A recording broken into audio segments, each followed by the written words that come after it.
is not to have an opinion poll, but to have a process through which citizens are able to discuss, confront their opinion with people they have never seen, people that are very different from themselves, but on the basis of information and different opinion and expertise.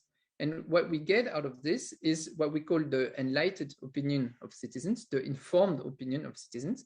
And this opinion, we feed it back into the governance process. So in 2020, we had the dialogue in 80 countries of the world. We had more than 5,000 participants in all those countries. And also due to the pandemic last year, we had half of those dialogues being online dialogues and half of them being physical face-to-face meetings, some of them being hybrid meetings. So who are the participants?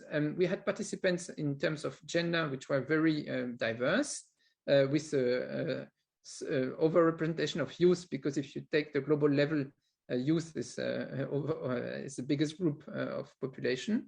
And in terms of occupation, it's the same. So you have a big group of students and pupils due to the demographics of the participants. But you see that you had also many different professions and people engaged in that process. So we prepared the session this morning. We were thinking, okay, what are the results of dialogue that are of interest this year's IGF? We looked at the high-level tracks.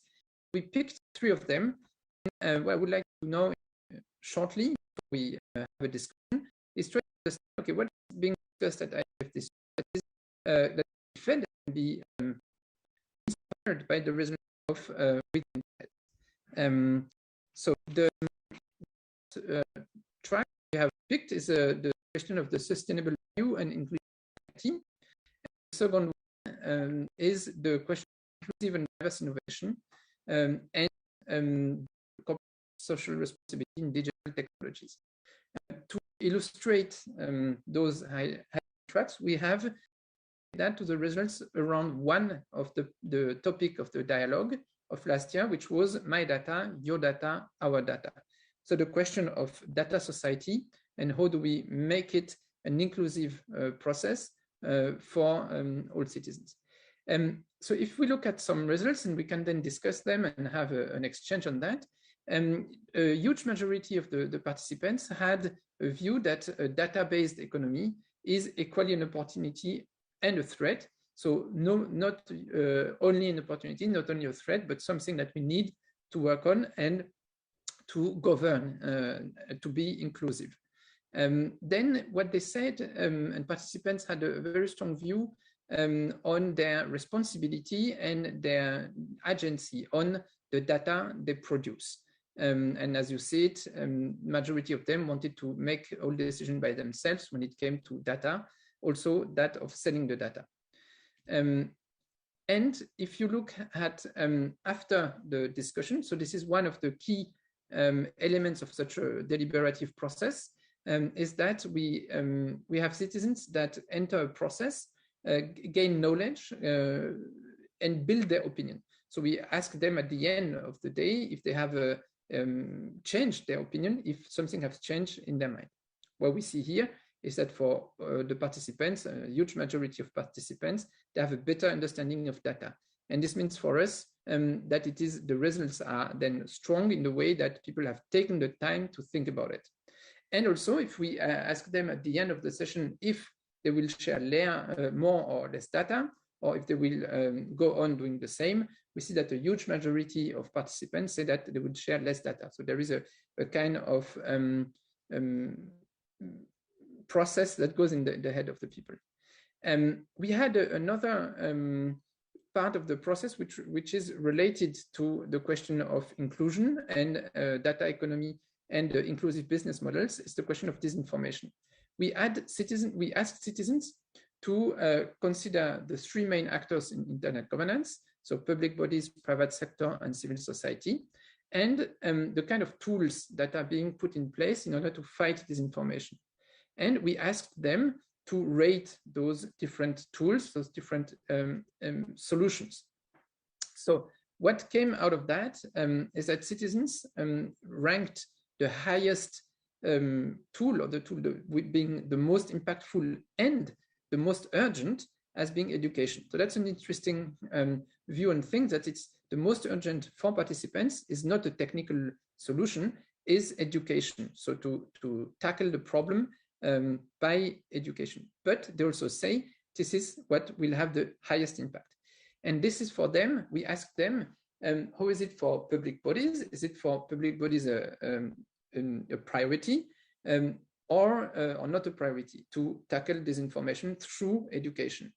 And will that have an impact? And as you see, a clear majority of the participants were saying, okay, for public bodies, it's very important and very impactful to work on education to fight disinformation. And this is the results of a work group.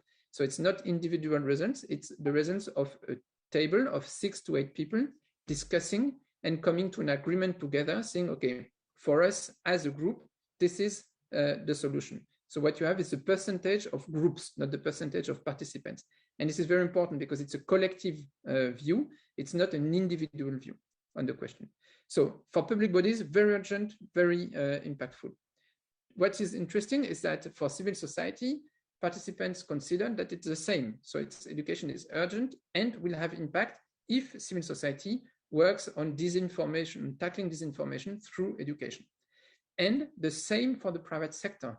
And that's interesting too, because for the private sector, we would have expected more that maybe people choose a tool around technology, around algorithm, around content moderation through people. And no, citizens picked as a priority and an impactful way of tackling disinformation for the private sector, education. So that's a clear appeal for all stakeholders to work around education and digital literacy in order to have those inclusive and society and the sustainable value that is the high track. And the role of digital platform is there very important. And then when we asked them to rate who should take the lead in that work of tackling disinformation, so for the people, the less good solution is no one. So wild or laissez-faire is not a solution for citizens. They want action. And they see the main responsibility on the side of the technical community. So it's the most blue one on the below, and the civil society, the United Nations, and regional organizations. National governments are a bit less, and then citizens themselves, they don't see themselves as being the one main actor to do that, but they see that the lead should be taken by technical committee and civil society. Now, if we want a lot of results, have not so much time, and to have more time for the discussion, we would pick a high-level track, which is the one on governance. So governance models, we asked the citizens at the end of the process, and that's one of the question we always ask, if citizens dialogues should be a way of making decisions on the future of internet.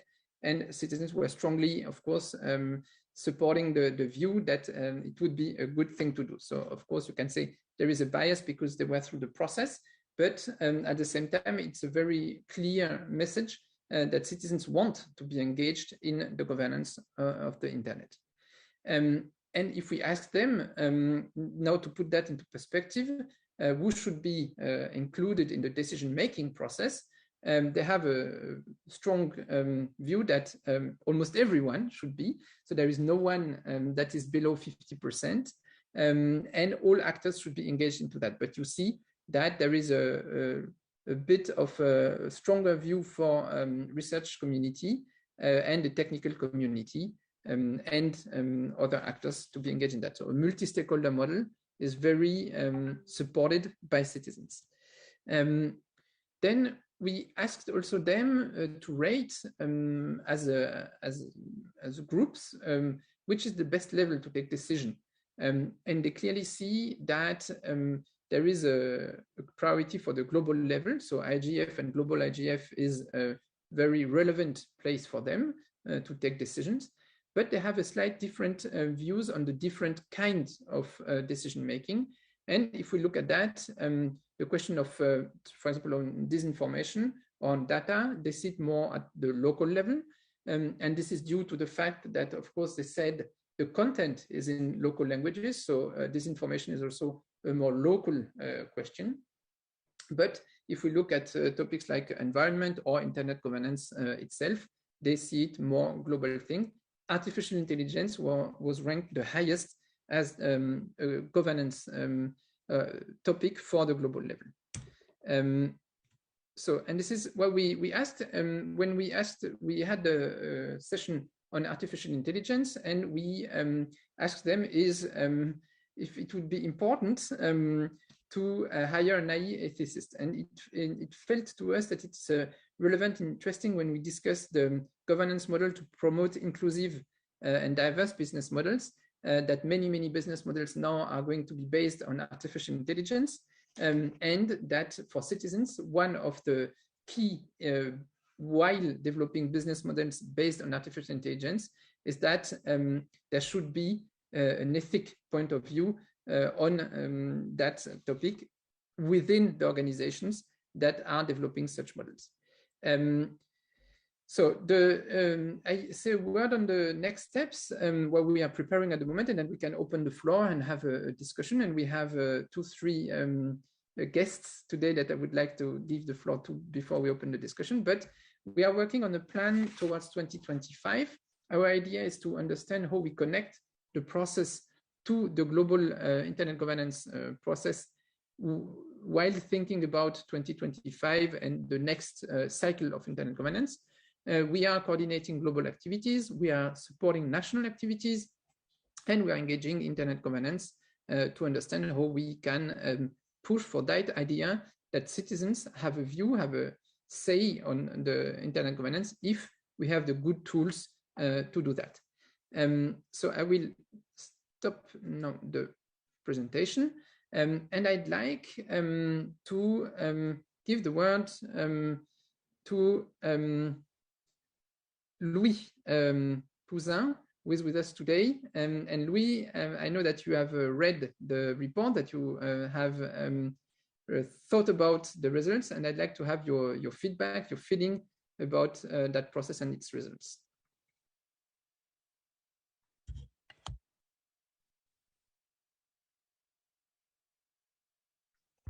Louis, do you mind putting on unmuting yourself? We can't hear you. Unmute on the Zoom tool.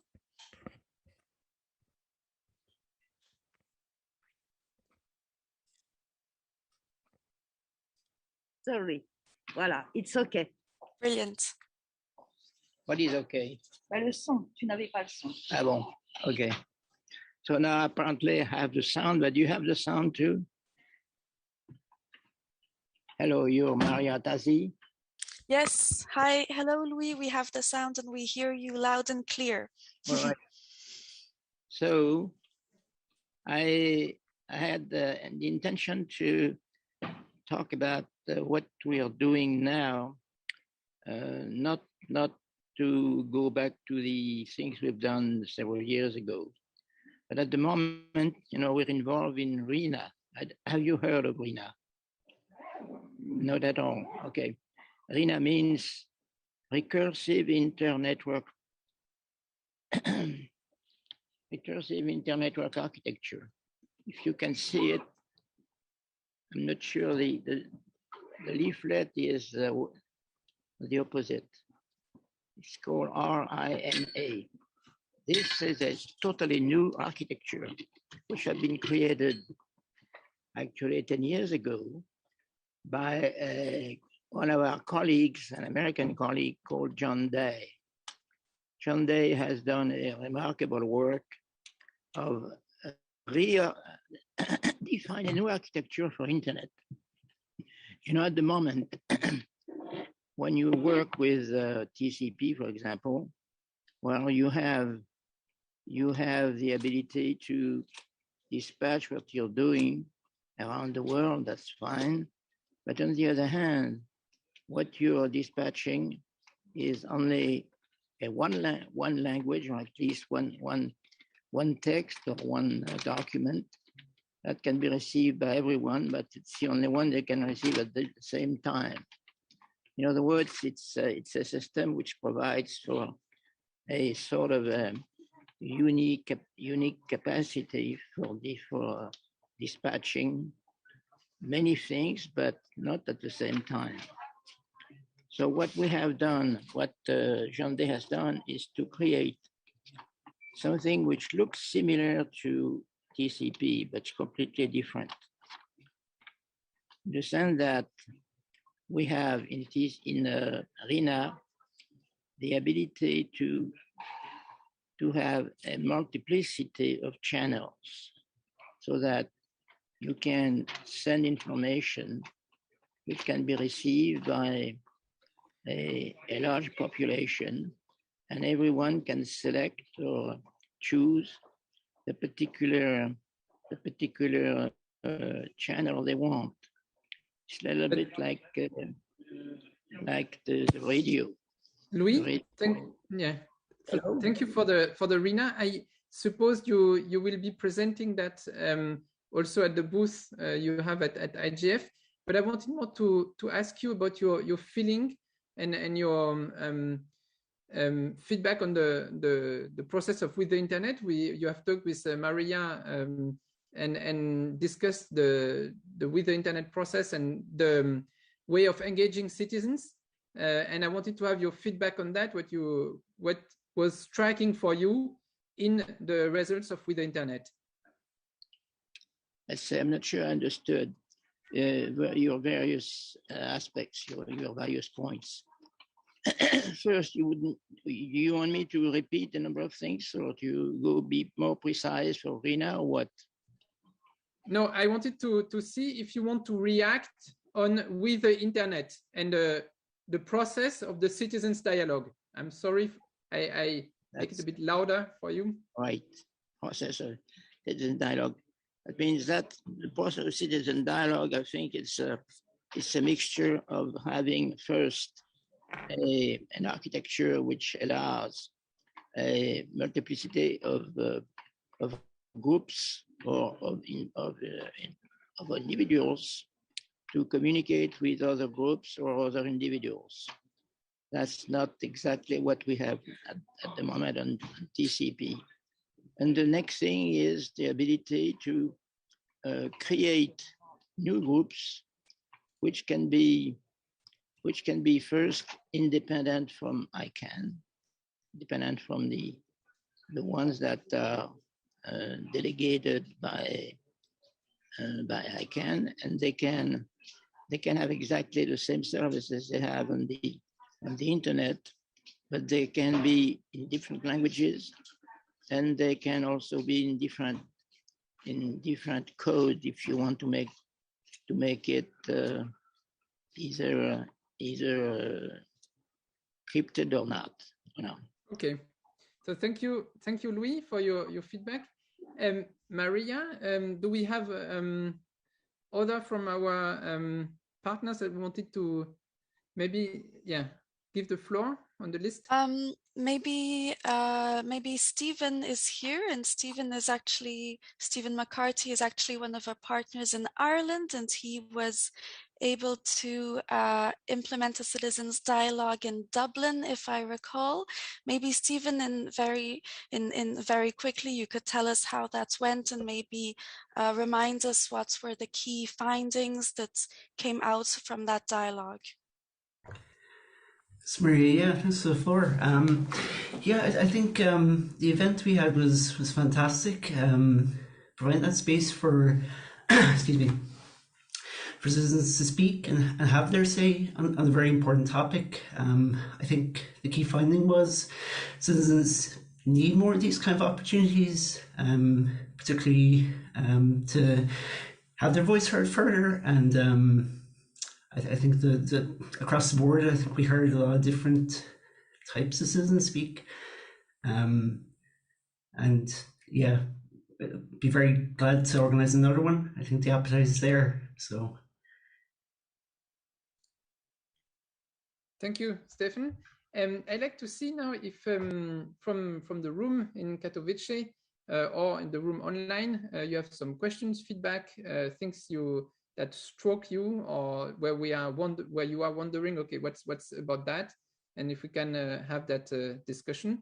So the floor is to the room, and I'd be happy to, Maria and I would be happy to answer if we can. Stefan is also here, was one of our partners, and see what we can do.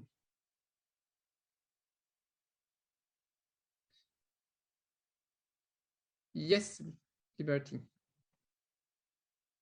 Sarah, we can hear you. Yeah, now. Hi, my name's Sarah. I am based in Sydney, Australia. It's great to be joining you. So I am the founder and the CEO of an online human rights NGO here in Australia. We recently did some research in Australia to understand what do Australians know about their online human rights, which is our area of specialty. And we conducted a poll of Australians, and we had a simple yes, no answer. And we asked people, do you know what your online human rights are? And a very large proportion of people don't know what their rights are. And it highlights to us the importance of what's been touched on is education and reaching people to really engage with them so that they do understand what their rights are online, which are no different to their offline rights. I'm really curious to know what you think would be the best kind of strategic ways of reaching a broad population, because we do a lot of media communication work, public affairs, but it seems like this is a really big area where people want to be educated, they want to know, and we're a civil society organisation and we want to do this work, but we also recognise that we think it's everyone's responsibility. So I guess that's kind of my question and my observation. Yes, thank you very much. I think it's exactly aligns with the results of the dialogues, because what we saw and that citizens entered the process. For many of them, we asked at the beginning their knowledge on different topics and their usage of internet. So we had many people using internet on a day-to-day basis of the participants, but then and some of the topics were quite familiar to them. So when we asked about do you know about, yes, disinformation was something they knew about. But then we asked something like internet governance, and they had no idea of that, of course. And some of a couple of other topics, we saw that the people were not knowledgeable.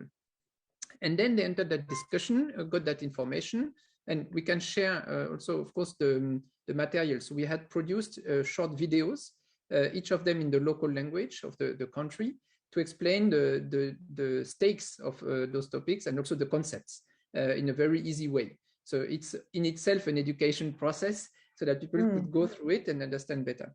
And during the process, we saw that, and that's the results we presented, that people see that everyone is responsible for education on the rights and on the responsibility. At the same time, they see that themselves as citizens need to be reached out by other actors. So this is a kind of a tension, because as you said, we see they want. It's a clear message they give, is we want to be educated and we need to be educated. But at the same time, they don't see the responsibility by themselves alone, and they see others to do that. So when you say, as a civil society organization, should it be part, or we think it's part of our responsibility here, we would have a very strong support from citizens saying, okay, that's indeed.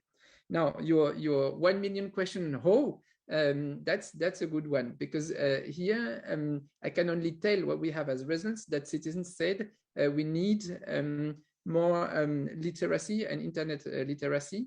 And then what we could do is look into the qualitative results to see the path they wanted to, because we asked them what kind of tools, and here that data we have, but we could share with you that kind of data, and you could have a look at, okay, this is maybe some of the paths that they see, but the overarching it should be a collaborative effort with part responsibility from the citizens and part from the stakeholders.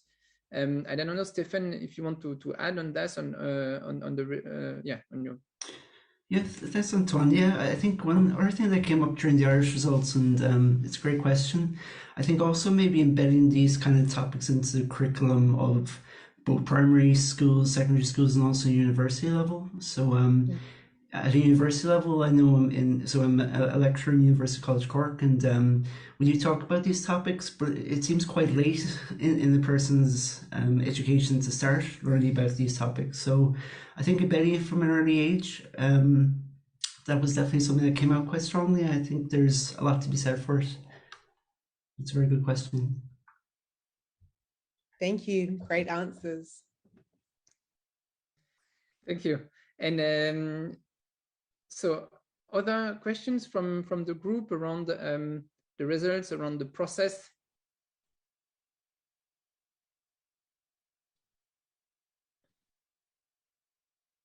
In the room, I don't see if you have your hands up because it's. I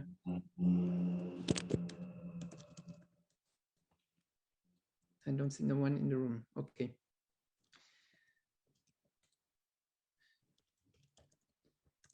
So then I would say, Maria. Yeah, maybe someone that's in the virtual booth with us. So of course there are a lot of people who actually were supposed to come to the virtual online booth, but there was a technical issue. So we're still actually waiting for a few people, but maybe someone else in the online session wants to actually ask a question or have a comment on the results. We can see Sonia, Tome, Aru, Tuwan, Abdullah. Just go ahead and take the floor or go for it if you have any comments.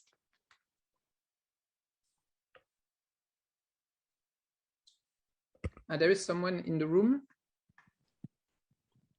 Yeah. Hello, my name is Raul Plummer. I'm with Electronic Frontier Finland. And I was wondering, do you have these educational videos on your website so that we could disseminate them in Finland? Yes, so we indeed we have all materials are published as copy left, so it's a Creative Commons license. Also the design of the dialogue, and they are normally in the local languages. I don't remember right now our group in Finland, Maria, if they were able to do it or if they had to cancel in last minute. I know that in one of the Nordic countries we had a partner that had to cancel in last minute, but I don't remember it was Finnish. So it may even be the case that all materials are in Finnish, but you find everything on the website, and also the method itself. So the idea is, of course, for us that it's not something we keep, but something that can be reused, redone. And we also are very happy to take an hour with you to go through the materials, explain you, and if you want to use it, we are really happy because it's the way we think it should be done, that we have produced that material and it's still valid. That's one of the interesting maybe aspects of deliberative processes, that they are not very short time, but they can be used a couple of years. So we are really happy to share it with you. And if you want to get in touch with us, we can do that. Okay, just an idea. I saw UNESCO as one of the partners, and I was wondering, I know that there are UNESCO schools around the world, so maybe that would be a point to start where you could start disseminating this information to like primary schoolers.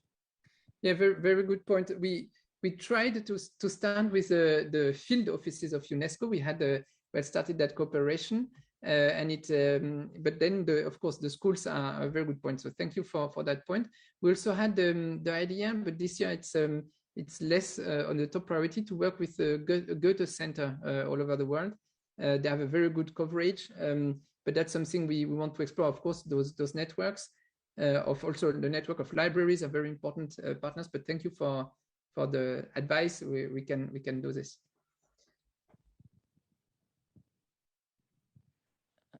Hello, can you hear me? Yes. Thank you for the presentation. I just want to ask whether you, at the regional level, whether you do collaborate with, say, the regional IGFs or the local national IGFs to present these or gather information as well. And if you just run your program independent of the NRIs, I'm referring to the national regional initiatives, whether you collaborate with them. Thank you. Yes, thank you very much for the question. So indeed, many of our partners who run the dialogue in their country are active in the national or regional IGF. So it's a very good link that we were able to build with the national IGFs. In some countries, for example, we also had a very strong connection between the national IGF and the citizens dialogue. I'll take the example of Rwanda. In Rwanda, the citizens dialogue was connected, was part of the Rwandan IGF. And that's also part of our idea, is how do you connect also that discussion between citizens and stakeholders at national level and not only at the global level, and then you can build on that. So it's, for example, also in Bolivia, there was it's Roberto Zambrano who did the process in the country, and it was connected to the local IGF, to the national IGF. We also had a strong link with in Germany, for example. So we are trying to see and understand how we can connect those local discussions with the local initiatives, and we are in many discussions with the IGF Secretariat and then NRI's group. So it's for us, of course, one very important path, because it's it's the logic also of the internet governance to have that local level and global level. So yes, but if you're active in one of the countries at a national level, we're also happy to connect and see if we can do some things together. Okay, I would be happy to connect, because we are shortly going to run Africa Internet Governance Forum. And if we can connect and do some presentation, that would be excellent for us. Thank you. Very good, no problem. And Maria, maybe you can give us news from one of our partners in West Africa.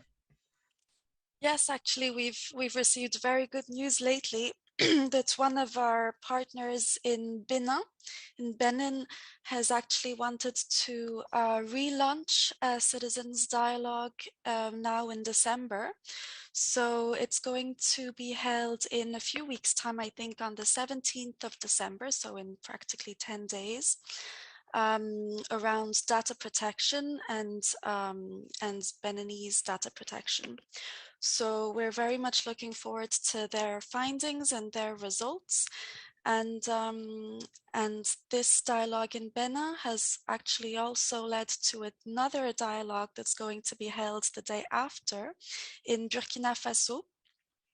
So we're very happy that partners are actually getting involved independently from us and relaunching citizens dialogues all around the world in the We the Internet format, of course, so that we can all together bridge this, make bridges between ordinary citizens, everyday people, and stakeholders at national, regional, and global level. So of course, if any of you are interested in implementing such a citizens dialogue in your country, in your region, we have everything necessary for you to do so. We have all the materials, videos, infographics, all the detailed outline of the format in a specific toolkit that is accessible and open to everyone on our internet site. Thank you, Maria. We have 4 minutes left, so maybe one last comment question, and then we can close the round for today. And so is there a last wish to comment or ask something? I see not in the room and not online. So I would say thank you very much for those 45 minutes together. I hope that we can build relations and go on working with that. On our side, 2021 was a year to restate forces, or how you say, to rebuild forces on the process. We have plans for 22 to 25, and we have that ambition that we want to keep that line of understanding how can we make it a normal way to have ordinary citizens into internet governance for the many advantages it can have for everyone. Thank you very much for being with us this morning. I wish all the people in Katowice a great day on place, and maybe we see each other in another room during the week, I hope it was interesting for you. Don't hesitate to reach out to us. Thank you very much. Thank you very much. And the very last thing, if you want to follow us on social media, you can follow us at #WeTheInternet. And you can also go onto our internet site and just read through, look at videos, watch photos of our international dialogues, and have a kind of a view of what we're doing here visually. Thank you so much for being here. Thanks, everyone. Bye. Bye. Thank you.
We all live in a digital world.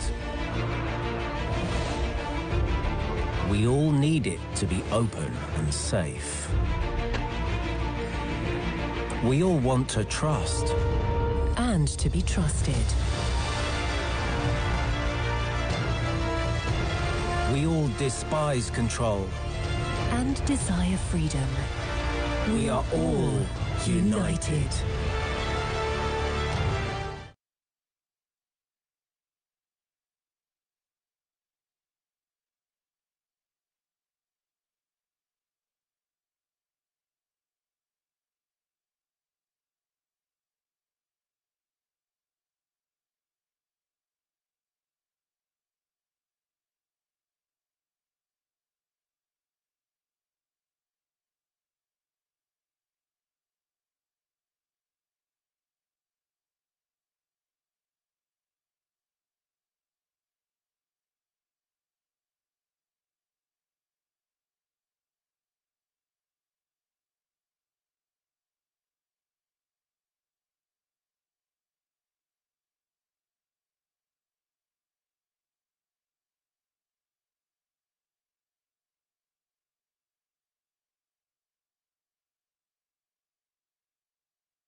Good morning. Which office is this? This one is HR documentation. Aha. Okay. Okay. Let me see something. Okay.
Hello. Yeah.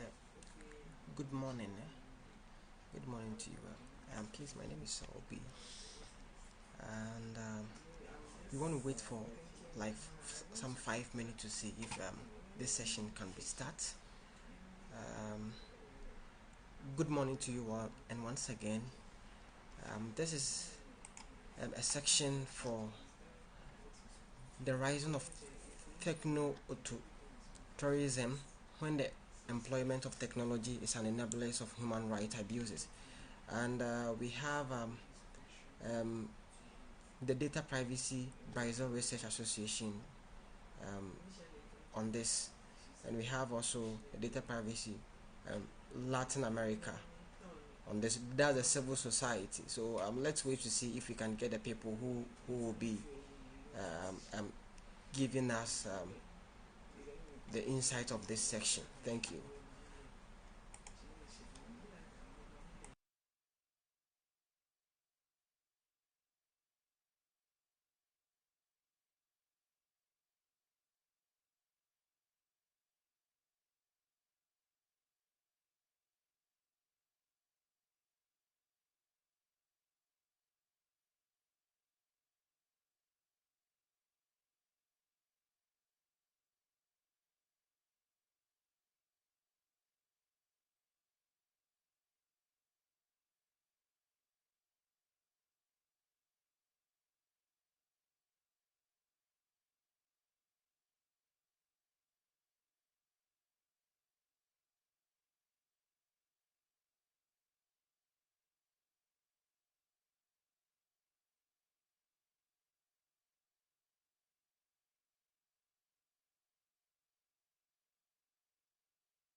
Okay, all right.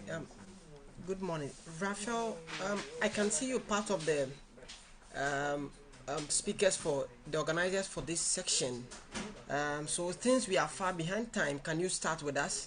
And also maybe other speakers who will be, since you have the rundown of all the session information that we are going. So basically we are far behind time, and if you can start for us. Okay, thank you very much. Is this the correct one, Abraham? Is this from the session number 77 about the rise of techno-authoritarianism? Yes, please. Yes, please. Yeah. Okay. Yes. Yeah. Because I sent all the, because there is a group of invited speakers, so I just sent them the link because I could not have it. So I just sent to everyone. I think they will join in 1 to 2 minutes. Okay. So just prompt them. I've also shared the link again to that on the chat box. So if anyone is involved, you can invite them to join the section, because we have 45 minutes to go. So that we can. We can make it shorter. Absolutely. Yes, sir. Okay. And what happened to the IGF website? Is it down? It's down, but it came up again. I think they are working on it, but I want a link which contains the live sections and this. So let me share that link to the net for that, so that in case the website is down, we can use that one to access that. Thank you very much, our members on site and our online members. We'll be starting very soon. Thank you. Thank you. I'll just wait for 1 minute for them to join and double check with them by email.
Abraham, what is the time limit for us to end?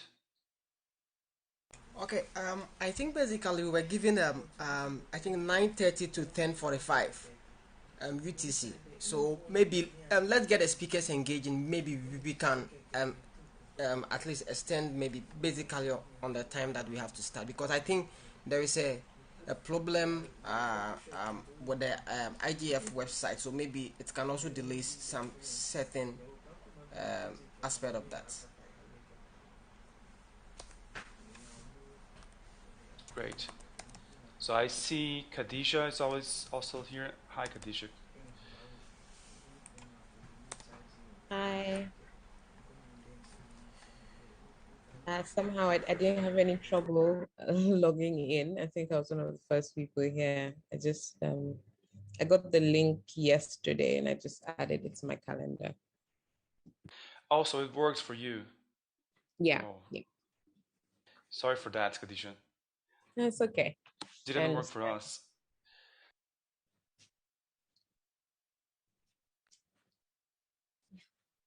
And also Adriana and Veronica are also here.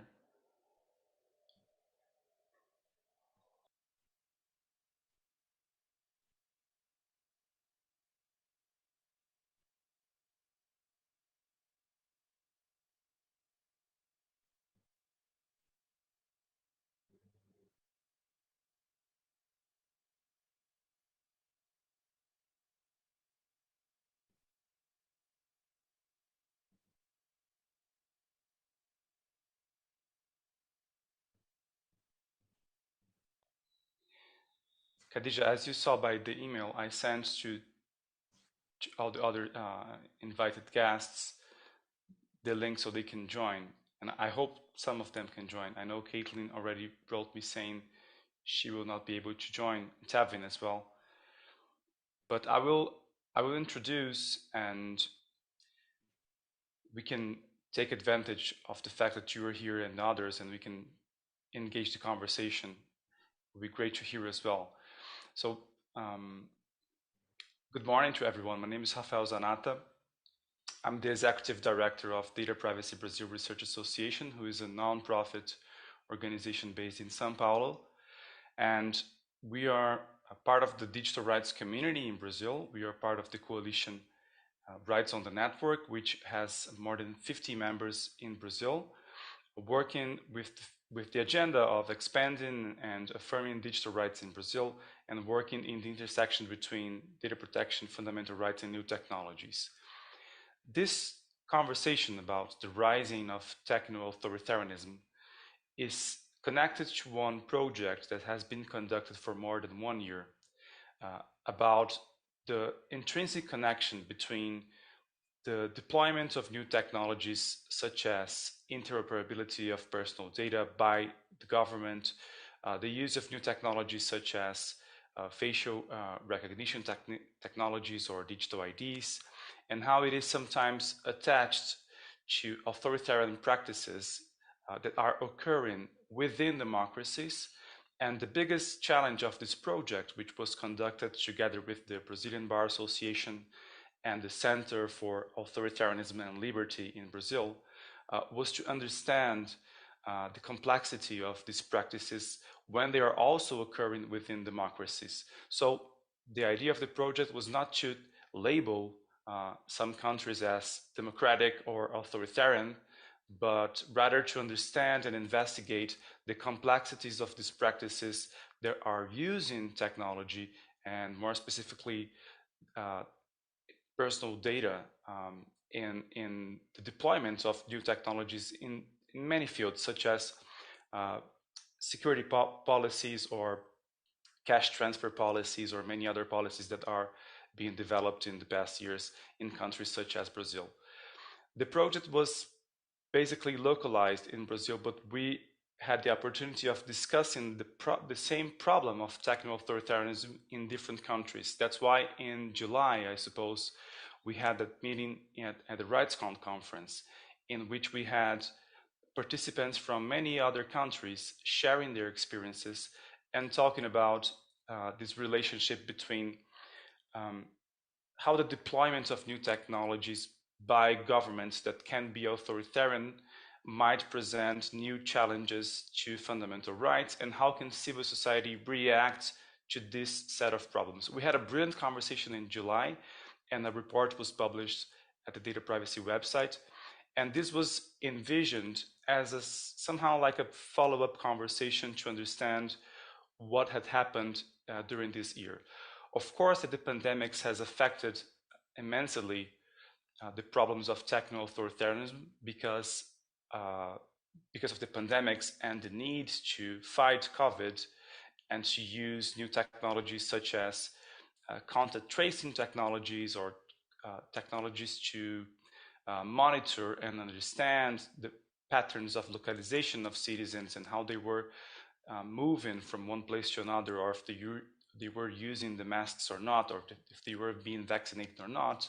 This also opened up a really big agenda of this conversation about how governments were also using technology in an authoritarian way to fight COVID. So this is the basic context of the conversation, and what is behind it. We have some participants that will be joined because we had some problem from the IGF website that some of the members could not join the event because they could not access the website to add the event, but some of them are here, and Khadija is also here, and I would like to ask Khadija if she could also present herself and also share her experience for a while on what are her thoughts on this topic and the problem of techno-authoritarianism. Khadija, please. Thank you so much. I'm hoping that you can see my face properly. Yeah, it's working. Thank you. So my name is Khadija. I'm the lead for Anglophone West Africa Paradigm Initiative. We are a digital rights and digital inclusion, or a digital rights and digital inclusion organization. We work towards, and I'd focus on digital rights because that's what we're talking about here. We work towards digital rights all over Africa, from research to advocacy. So the topic is definitely something that we're seeing more of lately. Some of us might remember that in 2019, about 19 African states had shut down the internet at one point or the other. And really, it's just that, a lot of them come under the guise of democracy, but it's really that authoritarianism, really. So in Nigeria, where I am based, we're currently experiencing a ban of Twitter. So it's something that was a long time coming. The government had shown, itself in different ways to want to repress freedom of expression, especially. 2019, 2020, there were two bills that were proposed to regulate the internet, regulate social media, and just regulate freedom of expression, really. In 2015, a Cybercrimes Act was passed that was supposed to combat cybercrime. Rather, it was used as a means to chase down journalists and anything that they had put online and digitally. So after 2019, when the bills were called the Anti-Social Media Bill, nicknamed the Anti-Social Media Bill and the Anti-Hate Speech Bill, really all in the means to curtail the internet, seeing how powerful technology can be scares governments. It scares them on how much that can question their authority. So a lot of the stories you would hear towards the Twitter ban in Nigeria was that so the president put out some tweets. Some of the tweets were reported by the people as being offensive. And 2 days later, Twitter was banned in the country. I can't say for sure that was the origin of the ban, but it definitely fueled it for some people. And it's really that fear of technology, the fear of the power technology has. I've seen recently a lot of people saying that social media is the last tool of the common man, especially in third world countries where people don't get justice as it should be. You can't just, the court systems are slow, the police are working directly for the government, and you just don't find any safety anywhere except the internet. So a lot of governments find this threatening, and they try as much as possible to control data, control the digital, control technology. And this has shown up in so many other ways. Another interesting happening in Nigeria between 2020 and 2021 was we started a massive rollout of a digital identity program. And this is without a data protection law. We have no data protection legislation, and it was rolled out so aggressively that everyone was threatened with their phones being, with their SIM cards being banned, and you being unable to access the internet at all if you didn't register for this digital identity program, without the government giving, the other hand and saying, hey, it's okay, you will do this and we will protect your data. We have no idea where this data is going, how long it's going to be there for, what's going to happen with the data, who else is going to have it, and every concern that comes with data protection. But the rollout was, or has been, so aggressive that many people did not feel that they had a choice. And I feel like this is definitely one of the things that comes under this techno-authoritarianism. So, hoping that's a good enough background to start. Yeah, it is, Khadija. Thank you so much. I will get back to you because there are so many interesting things in the way you were talking about the movement of digital repression, but also at the same time the importance of the internet as one of the few spaces in which people can freely act and somehow change things, but also the problems of the lack of enforcement of data protection and the lack of affirmation of all these digital rights. And I know you were working so much on that topic. I will pass to Tevin because I would like to hear as well from him. Tak is one of the invited speakers. Tevin, how do you think about this relationship between the rise of this new political phenomenon, the rise of new forms of authoritarianism that are intrinsically connected to technology and the use of data? Okay.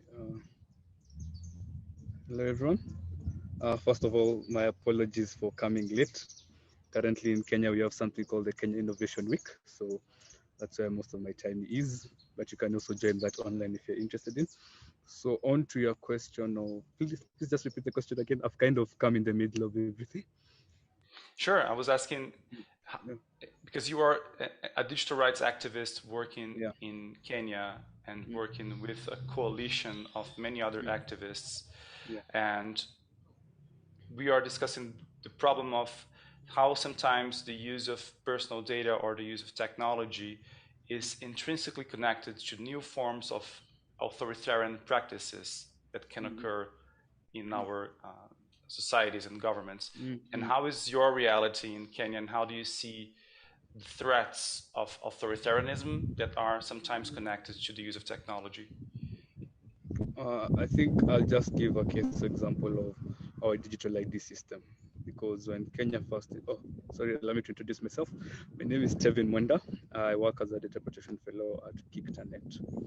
And when it comes to the idea of digital authoritarianism, I think to me it's a case of lack of information asymmetry. You see, that's making people doubt what's going on. If as a government you're not very clear with how you're using technology, the people start assuming and start making up their own stories. But if you're clear from the word go of how you're using technology, from anything that you want to implement in the government for the people, it reduces the fear that this is going to create another digital authoritarianism. And I'm going to give a good example of the Kenya Digital Identity System, the famous or infamous Huduma number. When the Huduma number was introduced, and I'm giving a bit of a background, people say it was like snacking into the law. No one knew what this was, no one was consulted. Then towards the end of January, a law was signed and we were told we have the new Huduma number, the digital ID system, but I'll refer to it as Huduma. Huduma in Swahili means services. And the government basically told us this is a new number for everything. And then the questions were raised, well, we already have an identity card. Why do we need a new identity card? Why do you need to collect all this data in one place? It was crazy because at one point they even wanted your DNA data, your geolocation data. And it started raising red flags.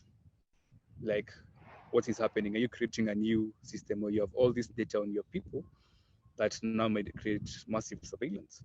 And also another question that was raised was, we just had this Data Protection Act. So we're like, where's the space of the Data Protection Act when you're introducing some of these things? So the reaction was very swift. Technically in Kenya, people ran to court, and the court was like, some things you can't implement, and you have to have some form of framework to implement a digital identity system. And what followed was the government now passed our Data Protection Act. Actually, people always laugh. The Data Protection Act was as a result of the digital identity system. And this was trying to look like, no, you're not creating a digital authoritarian government. But all through, it's been marred with a lot of court cases, one court case after another, with the most recent one being you have to have a data protection impact assessment conducted in the entire system to ensure that the people's data is safe and it's not being misused. So I think that's a good example of how I think the citizens are actively now becoming aware of how much data the government has on them, and they're kind of on a panic. And you see, this panic mode came as a result of not really informing people of what exactly is happening and why you want all this data, and there's already existing data. And perhaps now what we're starting to see is Kenyans are becoming more aware of how government uses data. And another good example to give is elections. You know, elections are becoming, data is being used a lot for elections. And like in Kenya, we saw the issue of Cambridge Analytica in 2017. You know, and the argument is even in the Kenya's upcoming elections in 2022, it's going to be a data-led election. So, and I think one thing now people are realizing, and we're happy now we have the Office of the Data Protection Act Commissioner that's actively now, I remember the Data Protection was talking and saying, we need to kind of enable capacity building and inform people of their rights. And you see, the more people are informed of the rights that they have and the things that they can do in terms of data, I think the more they start trusting the government. So I think what is lacking is that lack of information asymmetry. But I think this requires more input from every stakeholder, from civil society to private sector to government. We all need to sit at the table and be like, these are the projects you're working on. Because for example, like digital ID, we can't say digital IDs are bad. No, Estonia is a perfect example of what digital IDs can bring. But if it's not properly implemented, that's when the trouble starts. Yeah. Thank you very much. Well, thank you, Tevin. And it's great that you mentioned the case of digital ID in Kenya, because there's also so many commonalities with other countries, such as Brazil, for instance. Brazil had, in the first year of the government of Jair Bolsonaro, who is a well-known right-wing politician, he proposed the citizens registry. It was called the National Citizens Registry, which was the unification of all the databases from more than 40 public policies from different ministries in a unified system that could also collect biometric information such as fingerprints, the face information, but also the way you walk, and many other. They're also interested in gathering information about your voice print, so they can have many proxies, so they can check the identity of one person. And the explanation they provide is that they want to be more efficient when they are providing public policies, when they're executing public policies. Pretty much the same rationale behind the Aadhaar case in India and the National Identification Project when it occurred many, many years ago. So we can also see that how in different countries, some of the rationales and the arguments are the same, and some of the fights are also the same. But they can take different courses of actions. Like in Kenya, as you mentioned, the court case was very successful and connecting the discussion about the right to privacy with the more recent discussion about making mandatory to have a data protection impact assessments, correct? Yeah. And that's how you won the case, at least by now. Let me go back to Khadija, because I want to connect with her and also understand, because I know that, Khadija, you have mentioned that many of the problems in Nigeria, at least from what I know as well, reading everything that is published by Access Now and other activists working and looking to Nigeria, are the problems that you mentioned about internet shutdowns, but also taking down, removing content and removing profiles from Twitter or from Facebook and etc. Tevin mentioned another dimension of problems, which is the dimension of monitoring and identifying the citizen constantly through digital IDs project. Looking to your current scenario, I would ask you, what is the biggest challenge regarding authoritarianism in your country? Is it the problem of internet shutdowns or control of content, or do you also have problems regarding these new forms of digital IDs and the deployments of these technologies to catalog and monitor the citizen constantly? I think it's definitely a lot of things. So I wouldn't say it is surveillance per se, because so we know that there is massive surveillance going on. We just don't exactly have a lot of evidence around it. So every year when Parliament passes the budget, there are huge amounts that are dedicated to surveillance. In 2021, I think, I cannot remember the figure exactly. I think about 7 billion naira was passed for surveillance. And I remember we sent a Freedom of Information request asking what exactly, because the report we saw on the news was saying that the surveillance was specifically for platforms like WhatsApp and Facebook. And, you know, we were asking what is the basis of such surveillance? Who are the people that you're going to be surveilling? Would you need a warrant for that? And it was met on deaf ears, and we just never heard anything back on that. So we know that surveillance happens, but as to the intricacies of the hows, the whys, we have no idea. Also, still same in 2021, about May, thereabout, a new SIM card policy was published by the Ministry of Digital Economy, Communications and Digital Economy. And the policy asked that the, how is it called? The IMEI number of every phone would be registered in a singular database. And, you know, if you're technologically inclined, you would know that it pretty much means they can trace every single mobile phone for no reason. So it's a scary thought, because they would tell you that this is because of security, and we have had a lot of insurgency issues, but if there are no rules as to how this is done, again, no data protection legislation, we have no idea how far this could go. They could easily start to chase political opponents with that, or a journalist who says something that isn't agreeable would suddenly disappear. And we've had situations like that. So again, things like that do happen, but we don't know whether it came directly from such surveillance. But the fact that these little things are out there and are happening is something that we should definitely be concerned about. And it is why we keep pushing for a data protection legislation. And we really thought we're very close this year.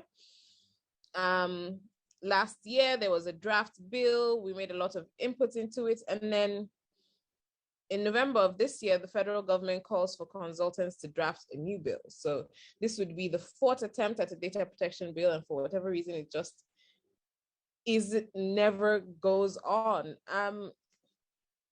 So yeah, we have, it's the I have a friend who calls the Minister of Digital Economy at the moment an emperor, because during when he joined, he got a lot of the major technological agencies under his belt, and then it stopped every aspect of independence of these organizations. So let me just let me break that down. So the agency that is in charge of the Digital Identity Project is now under the Ministry of Digital Economy, the agency that is supposedly to protect data. So there is a data protection regulation, but it isn't a legislation and doesn't have as much power.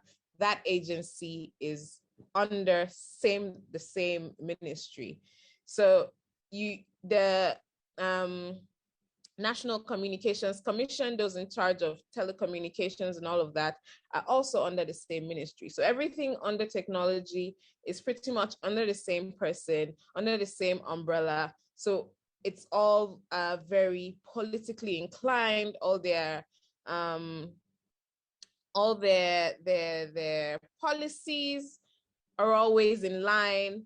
The agency that is supposedly supposed to protect people's data or check data breaches is in cahoots with the same organizations that are breaching said data. So for us, it's a lack of institutional independence.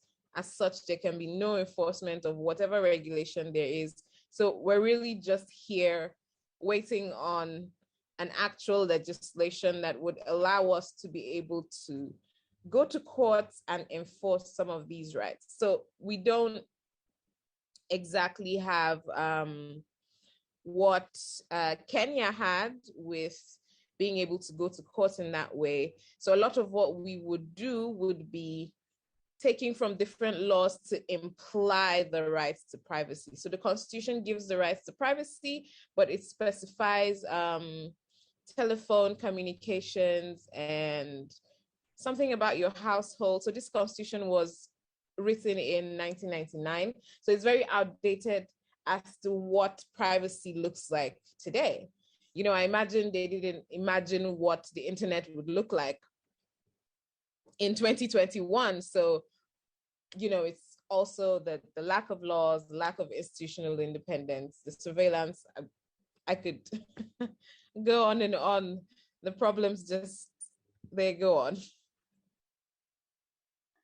Yeah, it's very interesting that you have mentioned that there is this kind of enormous hope from activists that data protection will solve many of our problems. Sometimes they will, sometimes they will not. What occurred in Brazil was quite interesting last year, was that in the middle of pandemics, when Bolsonaro, he wanted to use all the data from telecommunication operators to do research on what was the impact of the pandemics on people, especially the economy and family problems and so on. Because as you all know, Bolsonaro was one of the few presidents in the world that was against vaccinating people in the beginning. It was also against the whole idea of COVID and the pandemics, and he was really desperate to get data on how the pandemics was affecting people's economy and economic lives. So he could make an argument that he needed to keep the stores open and let people on the streets and so on. So what occurred was that there was a window of opportunity because he edited an executive act, like a federal decree, so he could get all the data from the telecommunication operators to the government. And that was the moment when the Brazilian Bar Association filed a constitutional case, and when many activists jumped into as amicus curiae, and the Supreme Court ruled this very important case, making a clear separation between the right to privacy and the right to data protection as an autonomous fundamental right, and declaring that the right to data protection was much more about reducing the risks to citizens when the government wanted to use personal data for secondary purposes, when it did not have accountability or impact assessments or mechanisms for social control. So this was a very important case in which the court was one of the few spaces which we could count on to counterbalance this more authoritarian approach of the federal government. So it's interesting that we can perceive as well, having all these conversations during this year, that we are also look into courts as one specific like political side, so to speak, in which we can counterbalance this problem of authoritarianism. I will ask from folks who are on site, and I can see you all here, and thank you for being with us and sharing your moment with us. If you also want to make one comment, or if you want to make a question or a comment based on what you think about the relationship between the rise of techno-authoritarianism and the problems of digital rights we are discussing here. Abraham, can I just open the microphone for them? Yes, please. So we can currently give a floor for the on-site members to also come in. If there is, then I will just spotlight them on the screen. Thank you. All right. So let us see if they are comfortable with making one comment or questions, and we can hear them.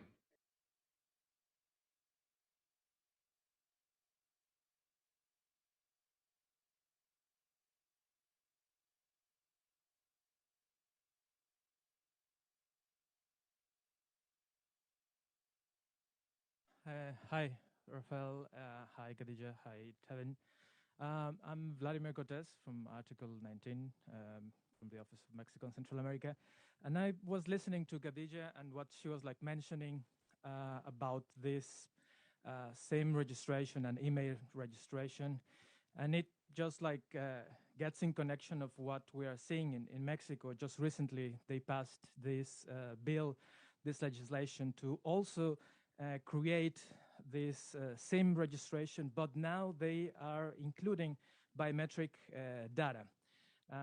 There is an ongoing process to litigate. There is this belief that still the judiciary power will make this counterbalance and will put in place data protection and how the risk and the vulnerabilities and how this may affect the right to privacy, the data protection, even the National Authority on Transparency and data protection in Mexico. They also present a controversy, an action of unconstitutionality, and we're going to see how they are going to react to this. Many citizens, also thousands of citizens, they also pushed for the judiciary power to interpret or to make a decision on how this idea of thinking that security, or that's at least in the context of in Mexico of violence, and how they are like framing and saying now we're going to collect, imagine about like 80 million numbers and biometric data, iris, voice, fingerprints, and so on. We're going to centralize in one database, and that is going to be our main argument, or that's their main argument to tackle and to reduce violence. We have a prior experience in which this idea of a centralized database for SIM registration failed. Numbers showed that the extortions and kidnappings for using mobile phones, they actually raised. So now we are seeing, and we have like first through different civil society organizations, we create this campaign, we raise awareness. People were like really questioning this idea of like security versus privacy. We're now expecting what is going to be the decision at the Supreme Court in Mexico.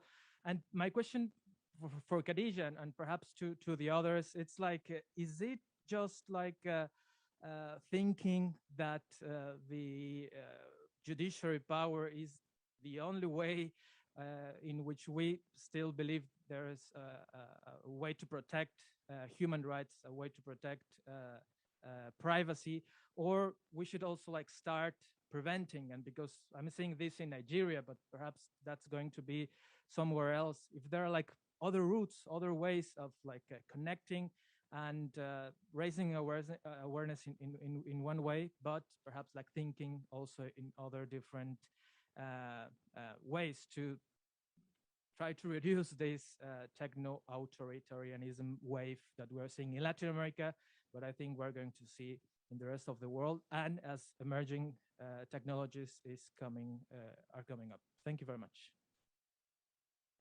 No, thank you, Vladimir. That's excellent. Thank you for bringing all this really important information about the Mexican scenario. Khadija, I think the question is mostly directed to you, so I'll pass to you. Yeah, I think it's so great to, well, not great, but on some level, I suppose it's nice to know that we're not alone, and it's easier to relate with people from other countries, knowing that we're experiencing some of the same issues, and we can throw out ideas on how to fix them or mitigate some of these things. So, you know, the court is very commonly called the last hope of the common man. I feel like it's one of the biggest ways to fight authoritarianism, assuming the courts themselves do not end up being politically inclined, because that is also a possibility. At least we know that they are guided by these laws, and very often it's difficult for you to arrest the politician or stop them from making certain policies. So really the only way that it can be stamped in law would be to go to court. And it's why we do what we call strategic litigation, right? So sometimes you know for a fact that you're not exactly going to win the matter in court, but the fact that it is there, the fact that you have spoken against it, shaken them up a bit, called their bluff, we've seen that work sometimes. We had a matter with the Digital Identity Institution in Nigeria where they had to get your NIN number. It's very similar to a social security number in America, where, you know, it has all your biometric information, and you could use a person's year of birth and last name to get that number through a USSD code on your phone. So it is very easy for me to Google the year of birth of the president, really, put his last name because everybody knows it, and then his NIN number pops up on my phone. We tried to reach out to this organization to say, hey, this is very risky, and they did not respond. So we took it to court, and even though the moment we took it to court, they fixed it. So before it got to the end of the matter, it wasn't an issue anymore. So the court eventually just made a pronouncement saying what we did was necessary. There wasn't anything to adjudicate on anymore because the matter was gone, but it was necessary for us to have done that. And it pretty much made a declaration telling them to respect privacy going forward. Also, when the matter of the IMEI number came up, where the government wanted everyone to register the IMEI numbers of their mobile phones, there was a very, very public outrage. You know, there's a lot of distrust for governments these days, and people were not having it. And then the government came out to make a public statement, and eventually that didn't happen anymore. We did eventually get to find out that they could have gotten it from the telecommunications companies themselves, but the public outrage worked. And with us in Nigeria now, our next general elections are next year in 2023. So lots of the politicians are pandering to the people, and really any outrage is working. So we cannot take away the role of civic participation and just people being a part of political processes. One of the reasons why things just anything goes is because people, especially younger people, are not part of political processes. A policy comes out, no one reads it until something bad happens, and or a law comes out, a law is passed, the period where the people are supposed to participate and make their own suggestions, contributions, nobody does that. The parliament is empty, no one is a part of it until the point where something goes wrong and you realize it's a part of the law. It's just like when I was mentioning the Cybercrimes Act and how it's used to chase down journalists and bloggers. If we were more attentive, it might not have happened. It might not have become a law in itself. So yes, going to the judiciary is up there as far as I'm concerned. The only issue there is they can be politically inclined and it takes too long. We are currently in court for the Twitter ban in Nigeria. And we have about 4 matters in court.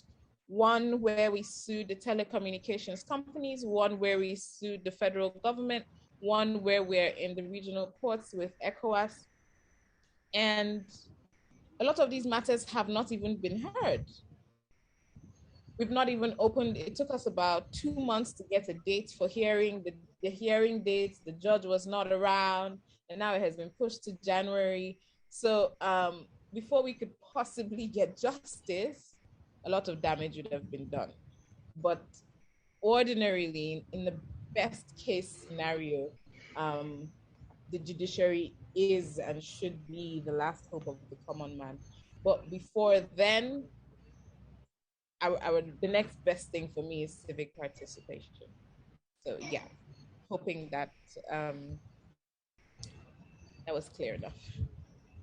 Thanks, Khadija. I was reminded here that we just have 2 minutes. Tevin, would you like to make any really sharp and quick comments regarding Vladimir's question? For me, I think Khadija has kind of done the whole job, like my job, because Kenyans nowadays have become very litigious. We realized actually the courts are on our side, and I think that's I'm thankful because of our constitution, because our constitution is relatively new, the 2010 one. It's very robust on human rights, and you find the courts are very proactive. Sometimes it's not even a case of, like, for example, when it comes to data protection matters, they're already enforcing right to privacy even before we had a Data Protection Act, and that's because of our constitution. So you find in most cases, the court kind of becomes the last resort of hope when everything fails. And if people tend to start trusting the court, if they see that they can have a favorable judgment that's upholding human rights. And that's something I think we've seen a lot in Kenya. And not only in the digital ID case, you also have our Cybercrimes Act, which coincidentally is almost like the Nigerian one, which was crafted to kind of favor the politicians. So you realize you've never prosecuted anyone from an actual cybercrime, like something like phishing attack, but we're forever seeing bloggers being arrested, journalists being arrested, and in most cases is after they say something that is perceived going against the government. And remember, that's a court case, that's a case that's still in court, and that's because of our Cybercrime Act. So you find the courts are actually actively kind of trying to work for the people, but also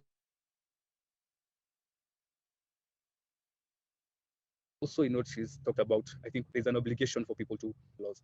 And if as a citizen you're not aware of the laws that are currently passing, it becomes really hard when a law is finally passed for you to kind of try to overturn it. So I think we have a responsibility from civil societies to generally the citizens to participate in the process from when the law is actually starting. Be part of the drafting. When the government is calling for input, be part of it, so that even if the court case is passed, and let's say you go to court, this will form part of your evidence. Like, you know, we submitted our requests, they were ignored, or this and this happened. So I think it's now a case of everyone has to be part of it. Yeah. So thank you very much. Thanks, Tevin. Thanks, Vladimir, for your question, and thanks you all for being here. We have to finish this conversation. Sorry for ending it so quickly, but this conversation will continue. This project will continue next year. And as Khadija said, it's so good that we can be together and talk about the same problems. We do not feel alone anymore when we're doing that. So thank you all. Thanks, Abraham, and all the team from IGF for hosting on and supporting this conversation. Okay, thank you, Raphael, and thanks to all on-site participants as well. We are very sorry that we started very late. to that, and we hope you enjoy the sessions. And basically, there is a connection that you can connect with the moderators and other participants on the IGF scheduled website. So basically, you can connect with most of us on the website for interactive or for further communication. Thank you very much, and have a wonderful day. Thank you. Thank you all.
Tutaj już jesteś, tak? Tak. Dobra.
No raczej nie.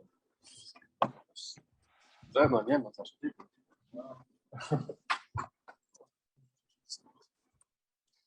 Już też już się nie wszystko.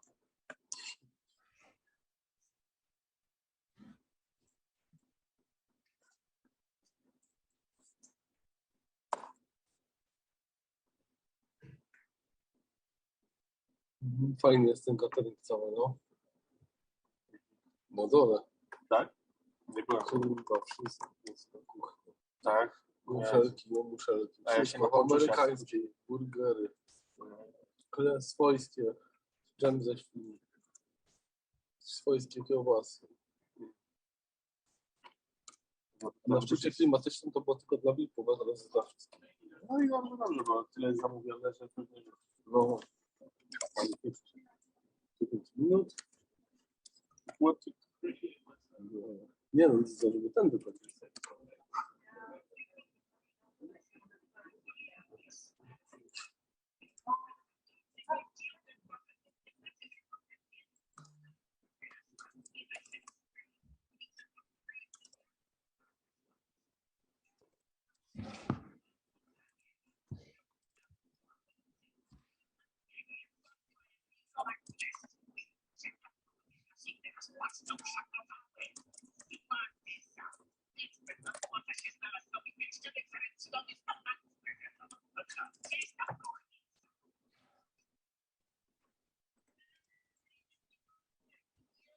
Hi, just checking if my audio is working. Can somebody confirm? It is. Perfect. Thanks. Perfect. Can you confirm the same for me, please? Yes, we can hear you. Thanks. No, I couldn't hear you, Hiba. Okay. Can you hear me now? Yeah, I could hear you. Sorry. Okay. Trying to be incredibly funny.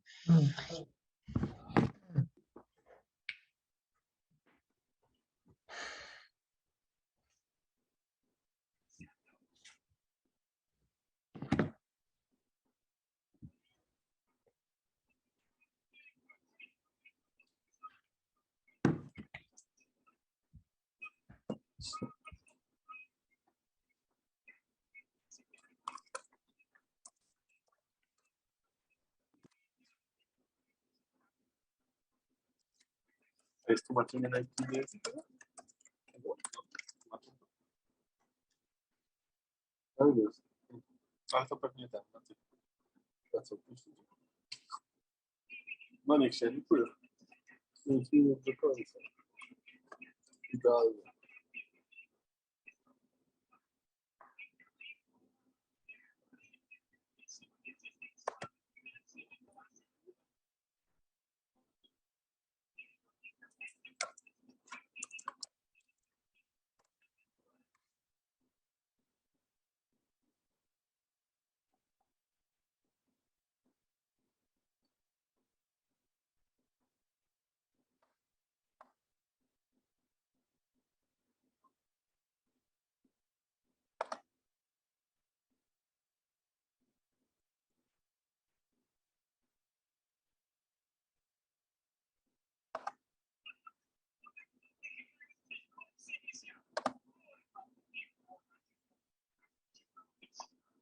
For those who want to watch the conference, is it the new link that we received today by email?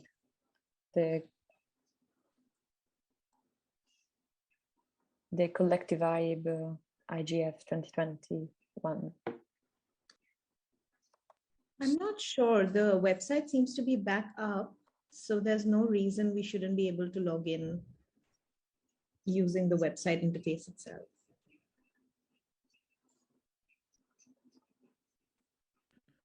All right, we have 4 minutes left. Could everyone who's speaking a part of the panel just do a very quick sound check so that it works, sound and video check.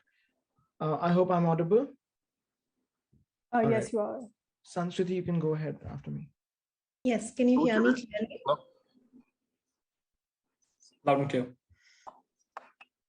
No ten komputer ma być wyciszony. Can you hear me? Guys hear me? Yes. A nie, ma być. Okay. Dobrze jest. Nicola, Harshvi, Sasha, why don't you also just do it really quickly? 1, 2, 3, 3, 2, 1. Can everyone hear us? Yes. Am I audible? Yeah. To dobrze, ale jakieś rozrywki trochę.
Teraz też jest film?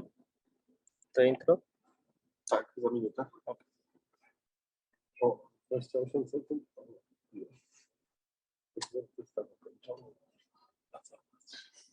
Dobra, będzie dźwięk z kompa. No, możesz.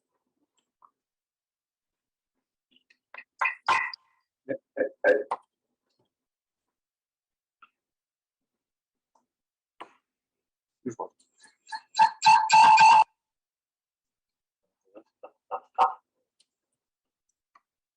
Coś zbiera mikrofon. Ty masz u siebie mikrofon wyciszony? Wycisz.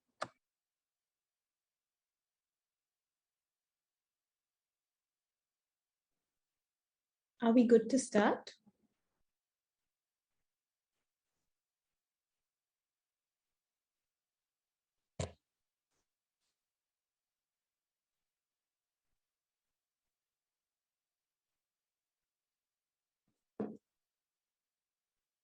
We all live in a digital world. We all need it to be open and safe. We all want to trust. And to be trusted. We all despise control. And desire freedom. We are all united.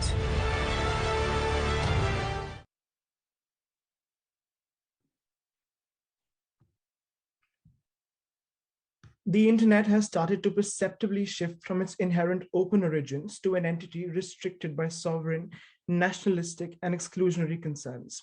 In this age of digital sovereignty, where do policy fault lines lie between its various stakeholders when it comes to finding an equitable balance between the expression, security, enablement, and privacy imperatives of the internet? This roundtable seeks to answer this very question by bringing forth a plurality of perspectives supported by evidence of both present predicaments and emerging literature to the enterprise of internet governance. We will do this first by diving into the philosophical and historical context of the need for constitutionalizing the internet. By journeying through the terrain of the many conundrums and emerging dilemmas in the space, we will then proceed into a discussion about the best practices and lessons of note. Through our analysis, we hope to carve out space for a prolonged dialogue about a rights-based policy charter for the internet.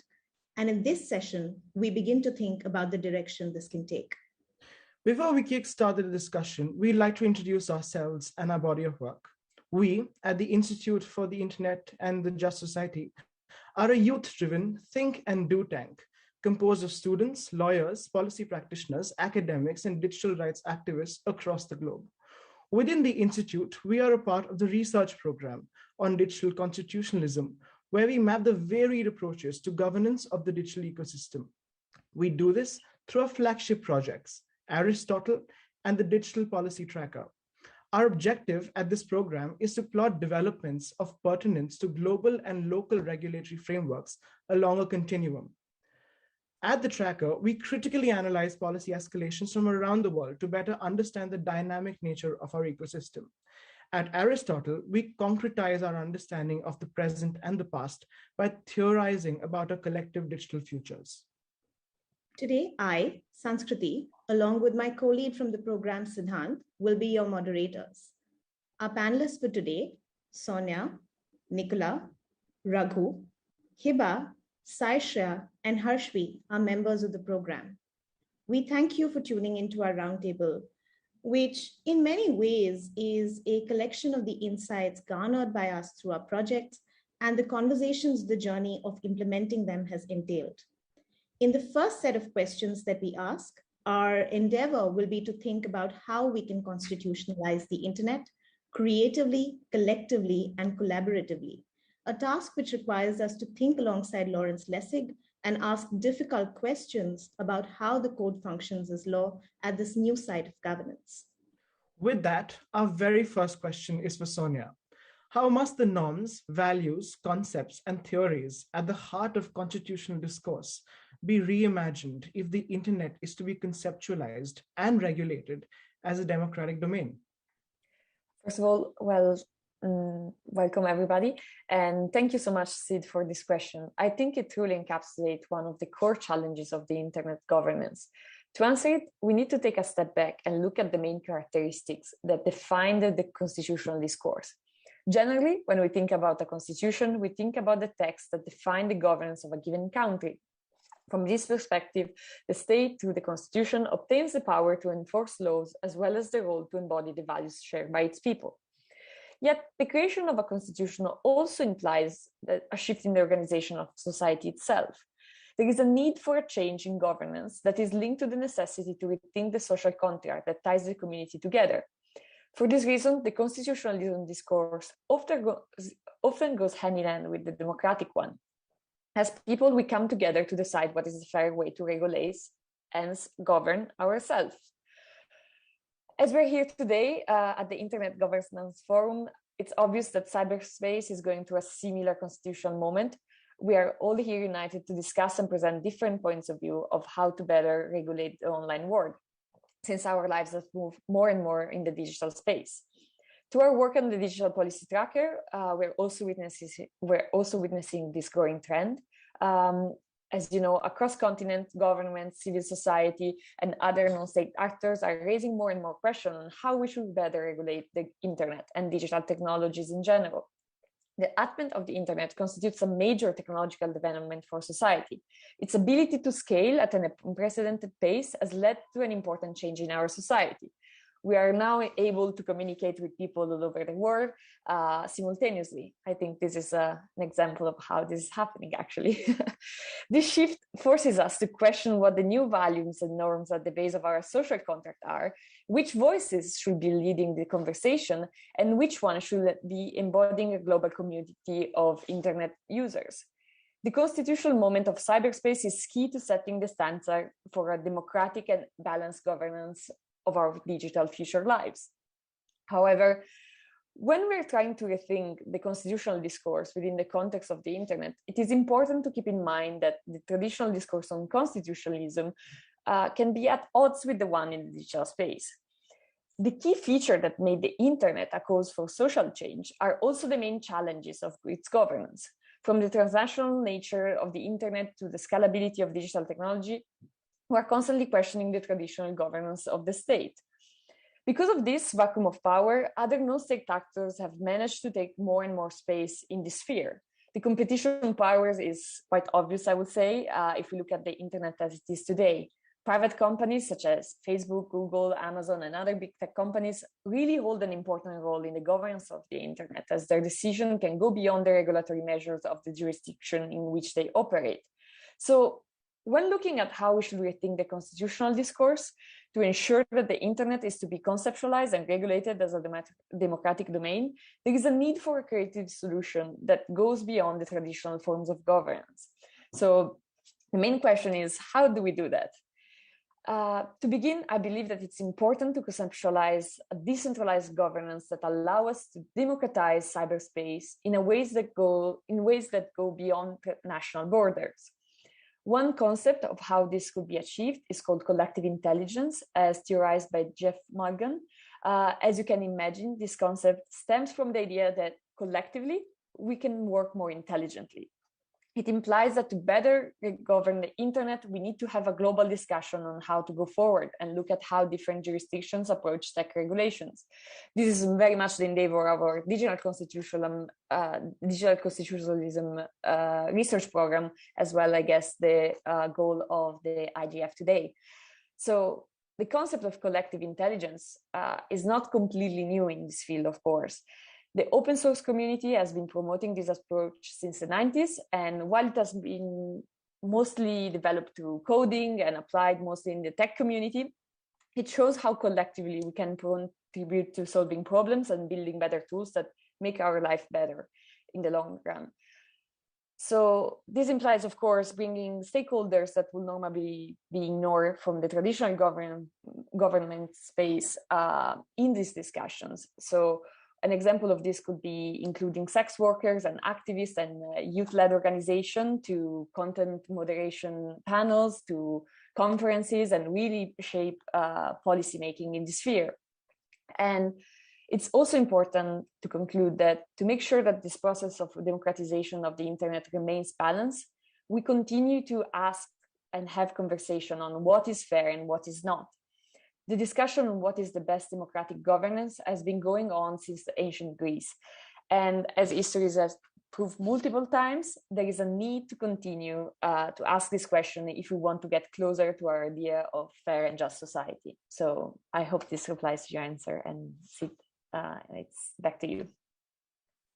Thank you, Sonia, for sharing your ideas with us and for ensuring that this roundtable is off to such a brilliant start. The constitutional moment that you speak of is incomplete without a reference to the dynamism of the constitutional and digital ecosystems, not to mention to that of their imbrication in this field that we're beginning to know as digital constitutionalism.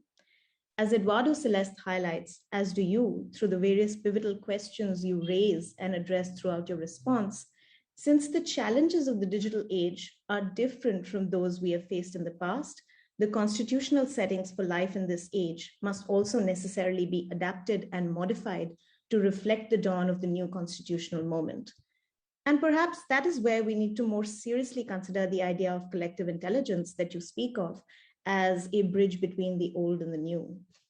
What I find equally interesting is the note you end on. If the continuation of conversation seeks of us answers to the questions of what is fair, what is a must, what is a just, then so on, we must be prepared to evolve and accord credence to a diversity of voices. But, and this is the idea we would request Nicola to offer his thoughts on, such statements are hollow unless we have a better understanding of who holds a stake in this ecosystem.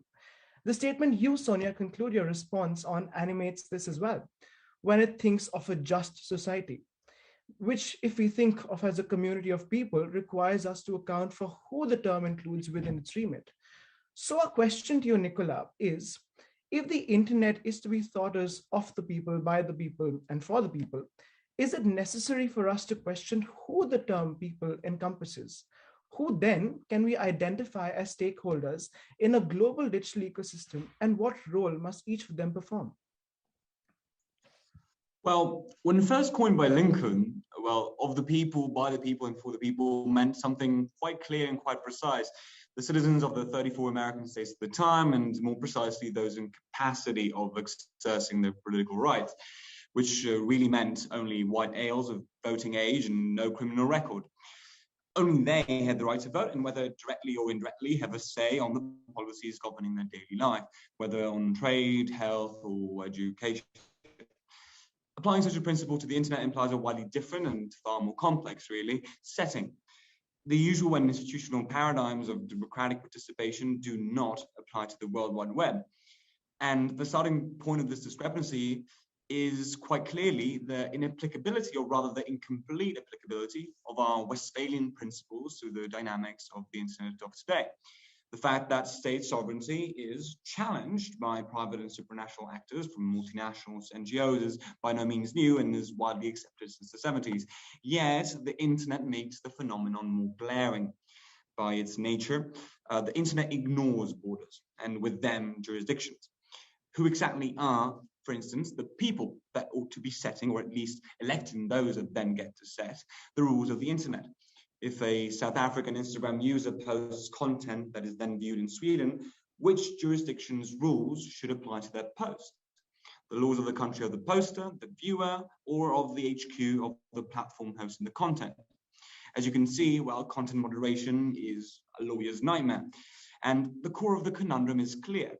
As the internet has morphed our economies, the democratic fora of participation, and our ways of interacting with one another, our ecosystems of soft and hard regulation have not kept up the pace. Taxation is an obvious example. Before the recent OECD agreement, the bulk of principles defining international taxation dated back to the early 20th century, back when there was no free movement of capital and no standardization of accounting, let alone the World Wide Web, social media, productive algorithms, and AI.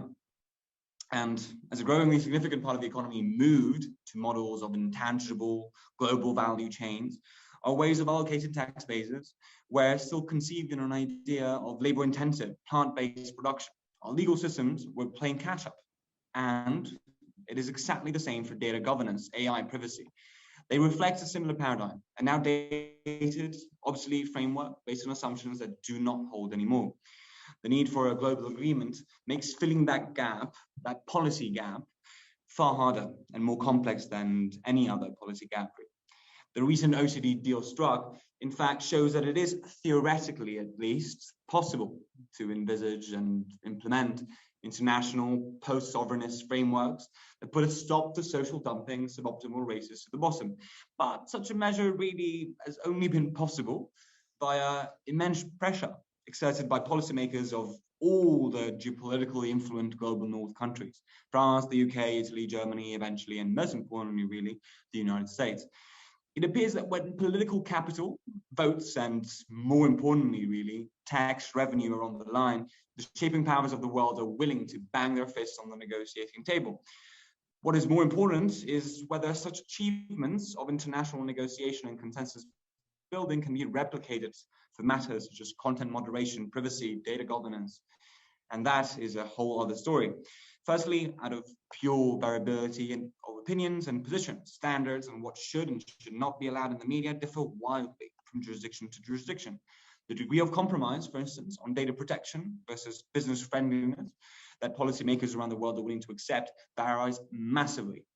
Secondly, because the narrative is nowhere near as clear as with taxation. The scenario isn't as straightforward and easy to understand as multinationals wanting to avoid taxation. Some small countries willing to let them as long as they benefit, and bigger countries fighting tooth and nail to avoid this from happening. Data protection, censorship on social media, and location of cloud servers are all topics that touch on profoundly more sensitive matters. Sovereignty, or approach to democracy, strategic autonomy. And the resistance governments have to delegate to supranational instances decisions on these fronts is, well, deeply rooted. But as complicated as it might be, though, what we must agree on is that the current status quo is unacceptable, suboptimal. An absence of international guidelines and established fora, and frankly, up to harmonization, can only default to big tech setting the rules and government trying to catch up with unenforceable, late, wildly divergent regulations. Let me just provide a clear example that dominated debate. Trump's ban from Twitter. No matter where your opinion stands on this matter, it should not be up to a handful of executives in a boardroom in a skyscraper in Manhattan to decide what political candidates and officials get to say. It should be up to courts following the rules set by legislators, elected and publicly accountable officials, that is. Oversight boards can at best be a complementary tool, a useful one, but not the bedrock of our judicial system of content moderation. Social media platforms are now more than ever more than a simple service consumers subscribe to by implicitly agreeing to the terms of usage. Who even reads them anyway? They have become a vector of information, the main arena of modern democratic debate. It is via their Facebook and Twitter feeds that people form their political opinions, are swayed on their consumption habits, organize their activism. And as such, they need rules to govern them, to give them a clear field of applicability, to identify accountable figures that can answer to the implementation of these rules. Just like journalism's spatial status, as it started becoming more and more important between the 19th and 20th century, it was enshrined, that role was enshrined in legal frameworks.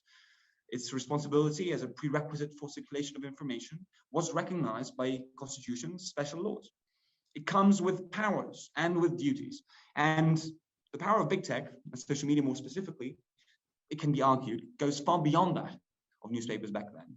And, well, our legal frameworks must reflect that. Finally, and please let me finish, I've spoken for far too long, the setting of those rules must not be obtuse and should not be at the mercy of political whim. From politicians across the world, we ought to demand the courage to set aside power plays and show willingness to drive forward the conversation without falling into the oh-so-tempting temptation of weaponizing the topical matters for political gain. From organizations that make up the multiform environment that is the internet, we must expect understanding of the huge social responsibility that sector entails. And more importantly, a retreat in the raging conviction that the internet should only answer to its CEO's conscience. So figuration should move on from being the only game in town to a complementary tool. Finally, from civil society and consumers, we must ask to engage constructively in the process, to spark debate, to fuel understanding, to encourage compromise. Easier said than done, some might say, but crucial, most should say. What an incredibly rich set of provocations, and thank you for sharing them with us, Nicola. I'm sure that the audience, much like myself, is inclined to revisit the imbalanced and oft exclusionary archive of democracy building and to think about its manifestation in our present.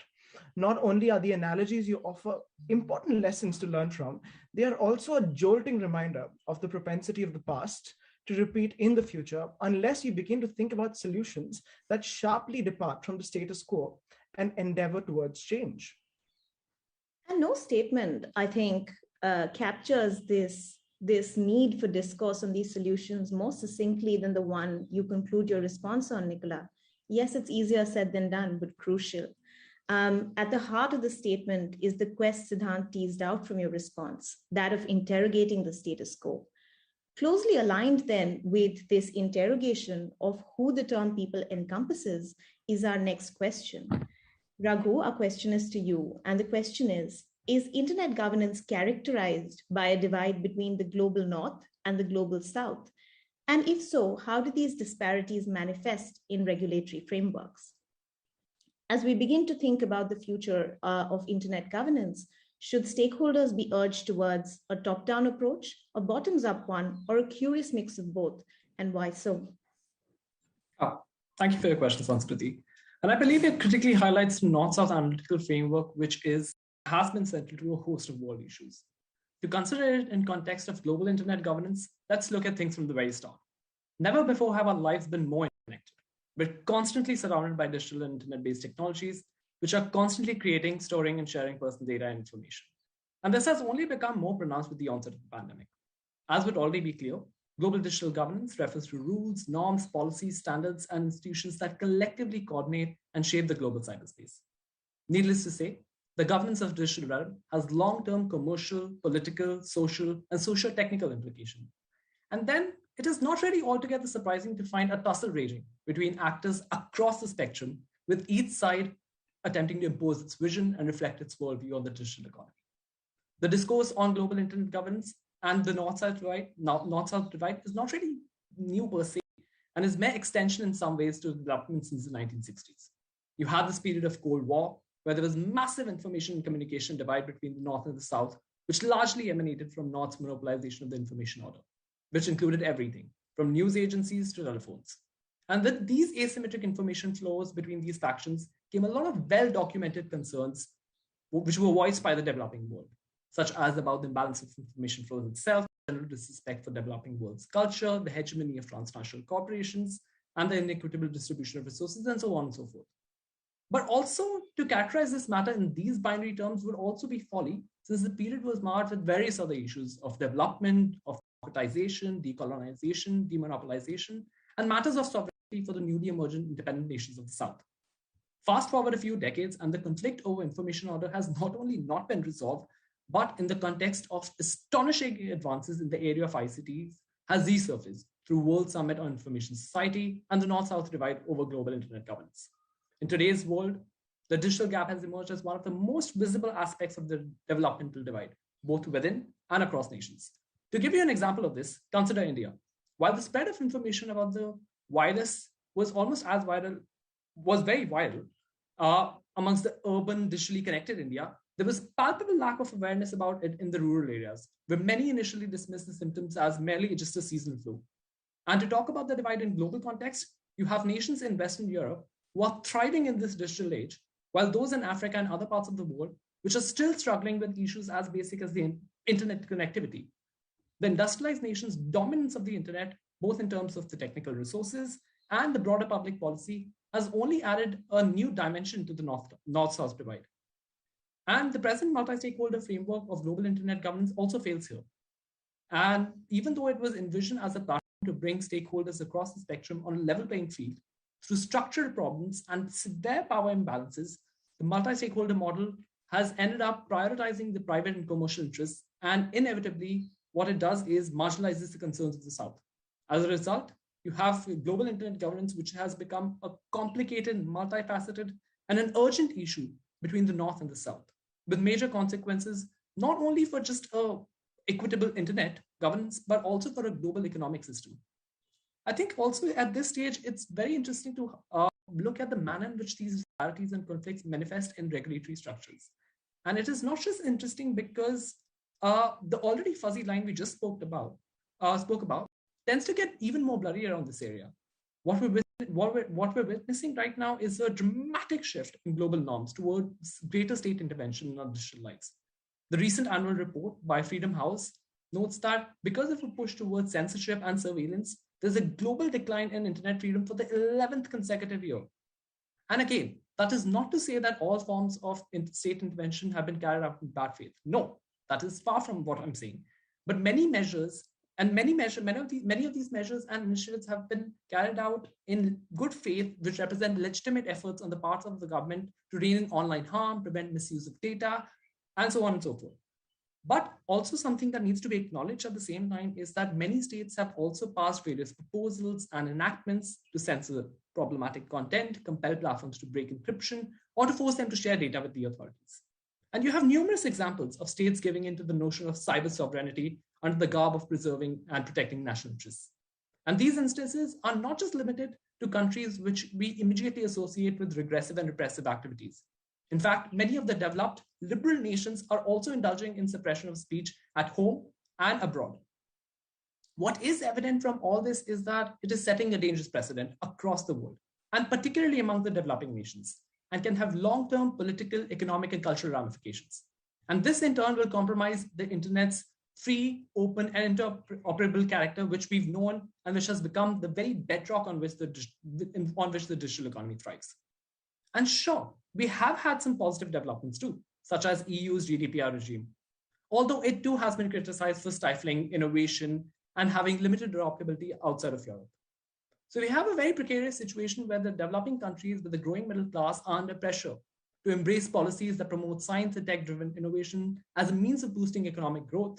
And parallelly, they're also faced with the choice of whether to wield their power for advancing the state agenda or to take a different approach altogether, which is in line with the international standards, international human rights standards, one which necessitates extensive use of state resources at the expense of often fledgling private sector. With the multi-stakeholder model losing support and many states increasingly hesitant to adopt a limited role in framing the future course of global internet governance, it's really not hard to imagine that the authoritarian alternative seems more appealing. However, that road inevitably leads to curtailment of individual rights and thwarts internet innovation. And even if you take example of some states like India or Singapore who establish policy combinations, their own policy combinations, the possibility of splinternet grows increasingly. Ultimately, what we can definitively say at this juncture is that although unique in its structure and the challenges it poses, global internet governance is yet another avenue which is marred with complex issues and, well, no broad consensus on resolving them. But at the same time, what we need to acknowledge is that it is critical that developing nations and stakeholders across the spectrum engage equitably in global internet governance. And this is crucial not just to uphold the fundamental principles of political participation, democracy, and human rights, but also to ensure development and security of the world at large. How effortlessly you bring into conversation the varied frameworks without reproducing sort of binaries, Raghu. Thank you for that. Notably, you, and much like the speakers before, make the conversation much more realistic and nuanced, which balances the challenges and complications of this ecosystem with the promises and potential it holds.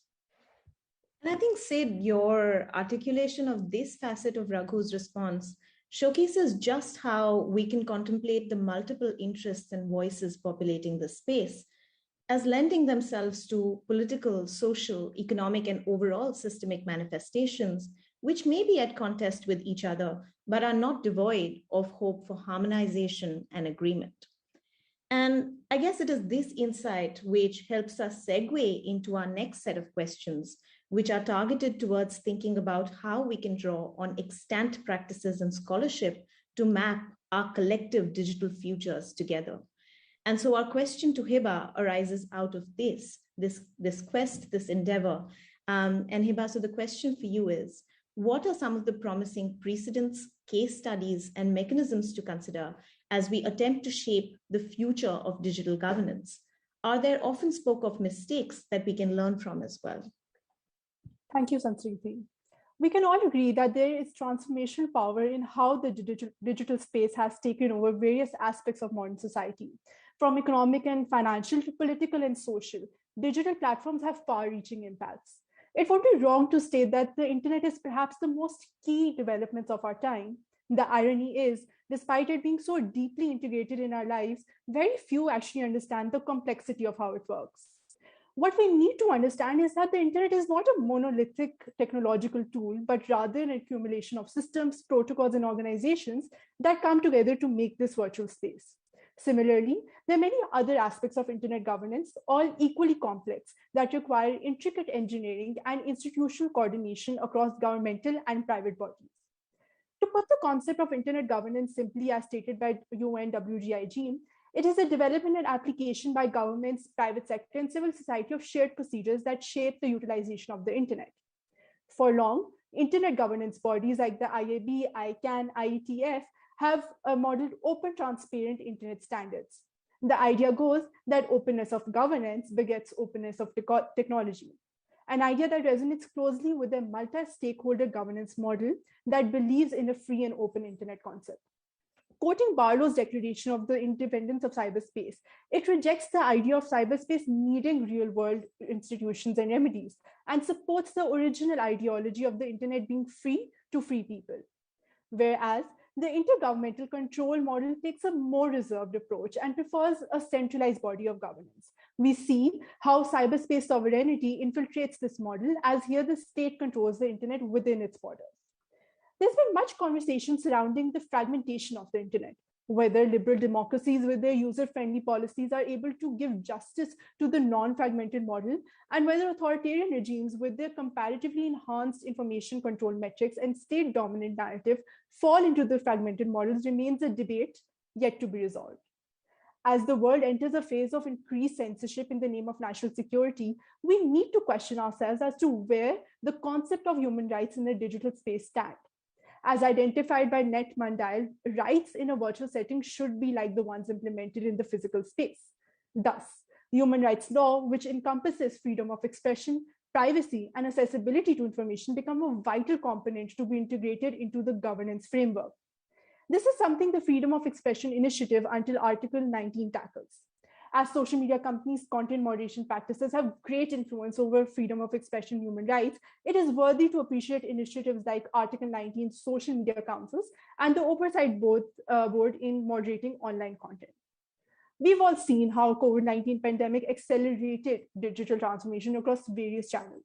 We see how emerging technology like IoT and AI are practically changing the digital sphere.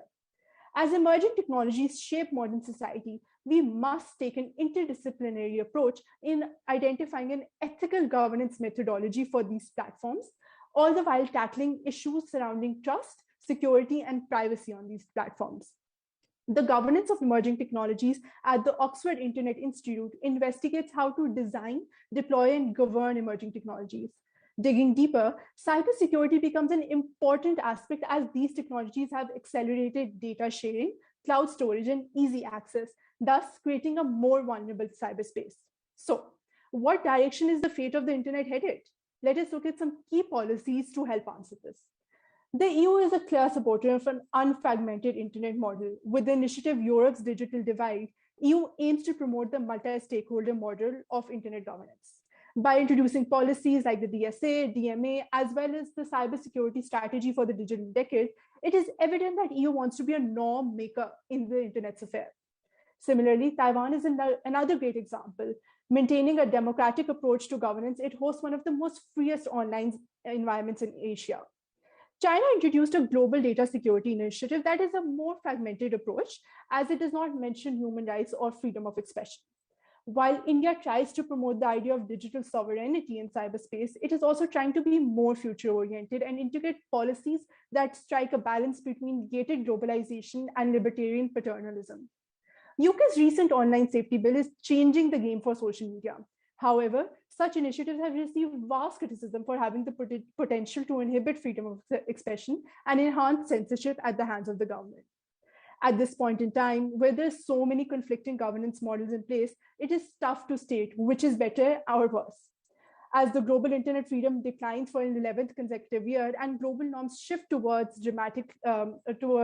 government intervention in the digital sphere, we do keep all factors in mind. It is imperative to take a global approach to governance and identify a unified front that balances governmental control, all the while ensuring the essence of what the internet was created for, the freedom to be and let be, is well in place. Thanks, Siba, for helping us identify some lessons we could probably learn from as we move towards charting a just digital ecosystem. Indeed, techno-nationalism is on the rise, and we're seeing manifestations across jurisdictions in different forms of intensity, so to speak. To me, I think your point about the EU vying to be a norm maker in digital policy making is also very interesting. And it shows this unspoken race that has started globally to create regulation, one that we've seen multiple examples of in history at various other sites of governance. And in this race, governments must be cognizant of the many trade-offs that pervade this arena. Borrowing Rittel and Weber's terminology, Balancing these wicked problems will be one of the most significant challenges for digital policy making in the future. With this in mind, we raise our question to Saishreya. How can the innumerable dichotomies and trade-offs that pervade the core of digital governance be reconciled as we move towards our collective digital futures? Well, in the sphere of digital governance, there are an endless number of trade-offs to consider. But how are trade-offs defined in this case? Essentially, they signify how two or more opposing factors are evaluated in order to make a decision. For instance, the most familiar trade-offs in this sphere exist in the friction between individual rights, say privacy, anonymity, and agency, and collective rights, like security, efficiency, and innovation. In the context of the COVID-19 pandemic, the most blatant trade-off is obviously the one between privacy and public health.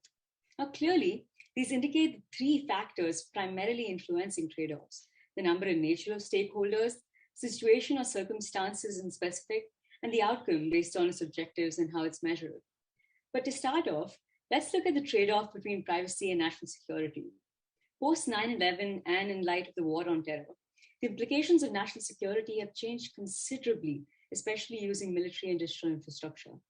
At the national level, countries have revolutionized rhetoric to justify what is done in the name of national security. For instance, the government of India legitimized the imminence of the ban on TikTok and over 100 other apps in the country's interests of national security. But what raises an eyebrow in India's case are two things.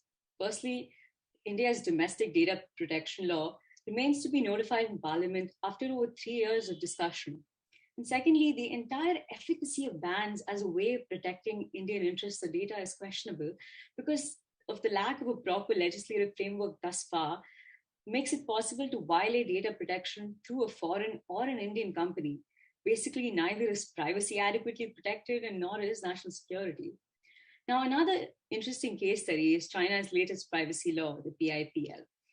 In China's case, what's conspicuous is that even with all the emphasis on protecting citizens' data and preventing misuse from private players, the same responsibility or liability does not extend to the state in any way. Now, both these cases are crucial to consider vis-a-vis the existence of huge digital governance regimes, with all supposedly ideal intents and purposes, but lack a more clearer, rigorous foundation for digital constitutions. Now, that raises two questions crucial for all stakeholders to consider and address for our digital future. Firstly, can states be held liable for their own surveillance, like through the use of drones or state action like cyber attacks? If so, to what extent can they be upheld and guaranteed? Now, secondly, should domestic and international law redefine what constitutes use of force in the digital world? And if so, what frameworks would be helpful domestically? Now, having raised these questions, let's look more closely at the clash between individual and collective rights from a different paradigm entirely. Our project's digital policy tracker covered Chile's landmark legislation in its new ontology and legislative establishment of neuro rights so as to safeguard our mental privacy, personal identity, free will, and fair access to mental augmentation. This gives us insights into the possibilities of asserting and protecting ourselves against misuse or malpractice. Now, Shoshona Zuboff, in her book, The Age of Surveillance Capitalism, mentions how platforms have introduced an era of surveillance capitalism, a concept wherein it's not simply the user's right to privacy that is violated, but even especially the right to autonomy and agency. Now, certainly users wouldn't want to agree to such a contract. Well, some of these platforms have become essential to everyday life in such a way that individuals are coerced, the incentives are aligned to an affirmative decision, and only drawbacks exist for indecision or lack of one. While this may still be legal, it's not so transparent. Moreover, there exists no real alternatives to these services, and most people aren't really aware of the extent of its operations. Now, how can we reclaim our agency and regulate while also retaining the entrepreneurial and innovative spirit? Well, there are three approaches that are crucial here. Firstly, the most crucial reaction would be to enhance stakeholder conversations such that parties have the requisite information aimed at more human-centered design. Plus, any government or other stakeholder intervention requires adequate checks and balances, like, for instance, limiting state surveillance to necessity and proportionality. The second approach requires reviewing antitrust and competition laws, obviously, such that it's focused on avoiding surveillance capitalism altogether as a form of revenue. Now, the third and final approach is bridging the informational divide between the entity and the individual, which is pivotal for a digital and democratic society. Thank you, Saishreya, for highlighting these fascinating dichotomies and challenges prevalent in this domain. Your response raises many further questions of how we can harmonize policy making for the internet as a global and local common. And because we're also running out of time, perhaps this is a perfect question to end the panel on. And our question to you, Harshvi, is, can digital policy making worldwide adhere to certain values, standards, best practices, and thresholds? And if so, how? Thank you for your question, Sanskriti. I think we can all agree that positive or negative, datafication has consequences for the well-being and the cohesion of our society as a whole. Governments and regulators play a major role in incentivizing digital innovation for the benefits of our society. They can foster public interest and limit unintended negative consequences of these developments by providing norms that reflect societal values and preferences. For instance, through the Global Data Protection Framework, governments aim to design data privacy standards for intermediaries who process, store, and share data. The policy's vision is to give informed authority to the owners and the creators of data through a secure and easy-to-use platform. However, despite efforts being made to accelerate institutional digitization globally, technological advancement continues to outpace policy evolution. Contemporary regulatory mechanisms often lack the agility to accommodate the increasing pace of technological developments. They challenge the way government regulates. Digital technologies tend to develop faster than the regulations and the social structures that govern them, making it difficult to design a fit-for-purpose regulatory framework. Digitalization also blurs the lines between markets and sectors, consumers and producers, and sometimes even nations. This questions the traditional notion of liability, making it more and more difficult to attribute responsibility for harms caused by the use of technology. For instance, with the internet offering new ways to distribute content, it is becoming more and more difficult to enforce copyrights. The traditional institutional framework was made of ministries and agencies that dealt with sector-based challenges. But with the transversal challenges created by digitalization, this framework is facing its limits. Digitalization has essentially transcended administrative boundaries, both domestically and internationally, and has increased the intensity of multilateral risks that undermine the effectiveness of action. This leads to a decline in people's trust in government, which in turn creates barriers for potentially beneficial digital innovations. The right way, however, to deal with this fast pace of digitalization is not rushing into regulation. It might seem like the best way out to develop policies as quickly as the digital space transforms, but in doing so, there is a real risk of getting it wrong. In some cases, a regulatory approach may not even be the best course of action. Traditional policy tools provide us with crucial opportunities to pause, consult, question, and test various approaches to determine the frameworks that best help promote digital innovation while mitigating the risks. Such innovations can include short-term solutions, like explicitly preventing the development and use of certain technologies, adopting a wait-and-see approach to understand which perceived risk actually materializes, or by creating regulatory sandboxes where new technologies can be tested in safe spaces without immediately incurring any regulatory consequences. Given the dynamics of digital transformation, the chosen regulatory solutions will require periodic adaptations and constant government monitoring. Thus, adopting long-term solutions that take a whole-of-government approach that relies on coherence among government bodies and stakeholders is needed to mitigate the current and prospective risks of digitalization. Governments need to actively engage in with a diverse range of stakeholders, invest in foresight and horizon scanning, initiate impact assessments early in the policy-making process, and carry out post-implementation reviews. Like I mentioned earlier, the effects of digital transformation span across borders, which mean that solutions restricted to domestic domain will no longer suffice. International regulatory cooperation is needed to address these challenges. However, such cooperation is challenging because of differing priorities and different governing systems between nations. A well-governed digital policy that adheres to universal thresholds has to be one that satisfies multiple stakeholders while remaining rigid enough to ensure strategic efficiency. Initiatives such as the Global Internet Forum to Counter Terrorism, the Global Network Initiative, or the Santa Clara Principles have facilitated dialogue between intermediaries, such as internet access providers, tech companies, academic experts, and civil society. Such practices, however, are sparse as most countries rely on traditional approaches that prioritize compliance and risk mitigation. Thus, when it comes to internet governance, regulators need to rethink their approach in a way that prioritizes active enablement over control. It is both timely and crucial to engage in such discussions, given that the process of digital transformation is challenging our current regulations and creating new regulatory needs as we speak. Thank you.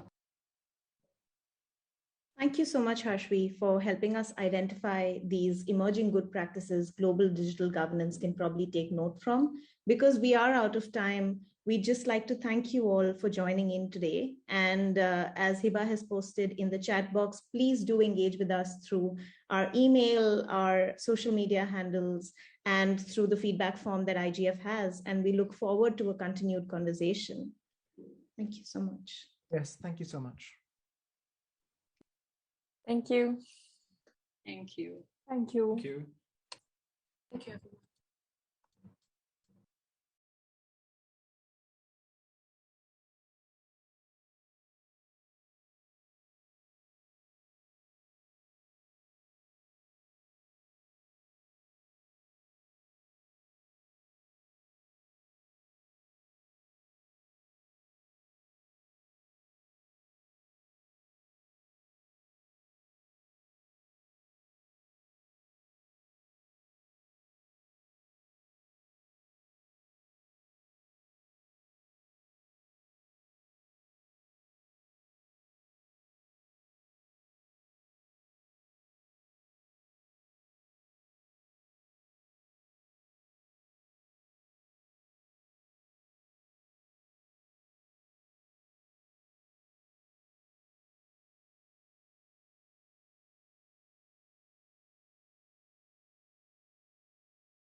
We all live in a digital world. We all need it to be open and safe. We all want to trust. And to be trusted. We all despise control. And desire freedom. We are all united.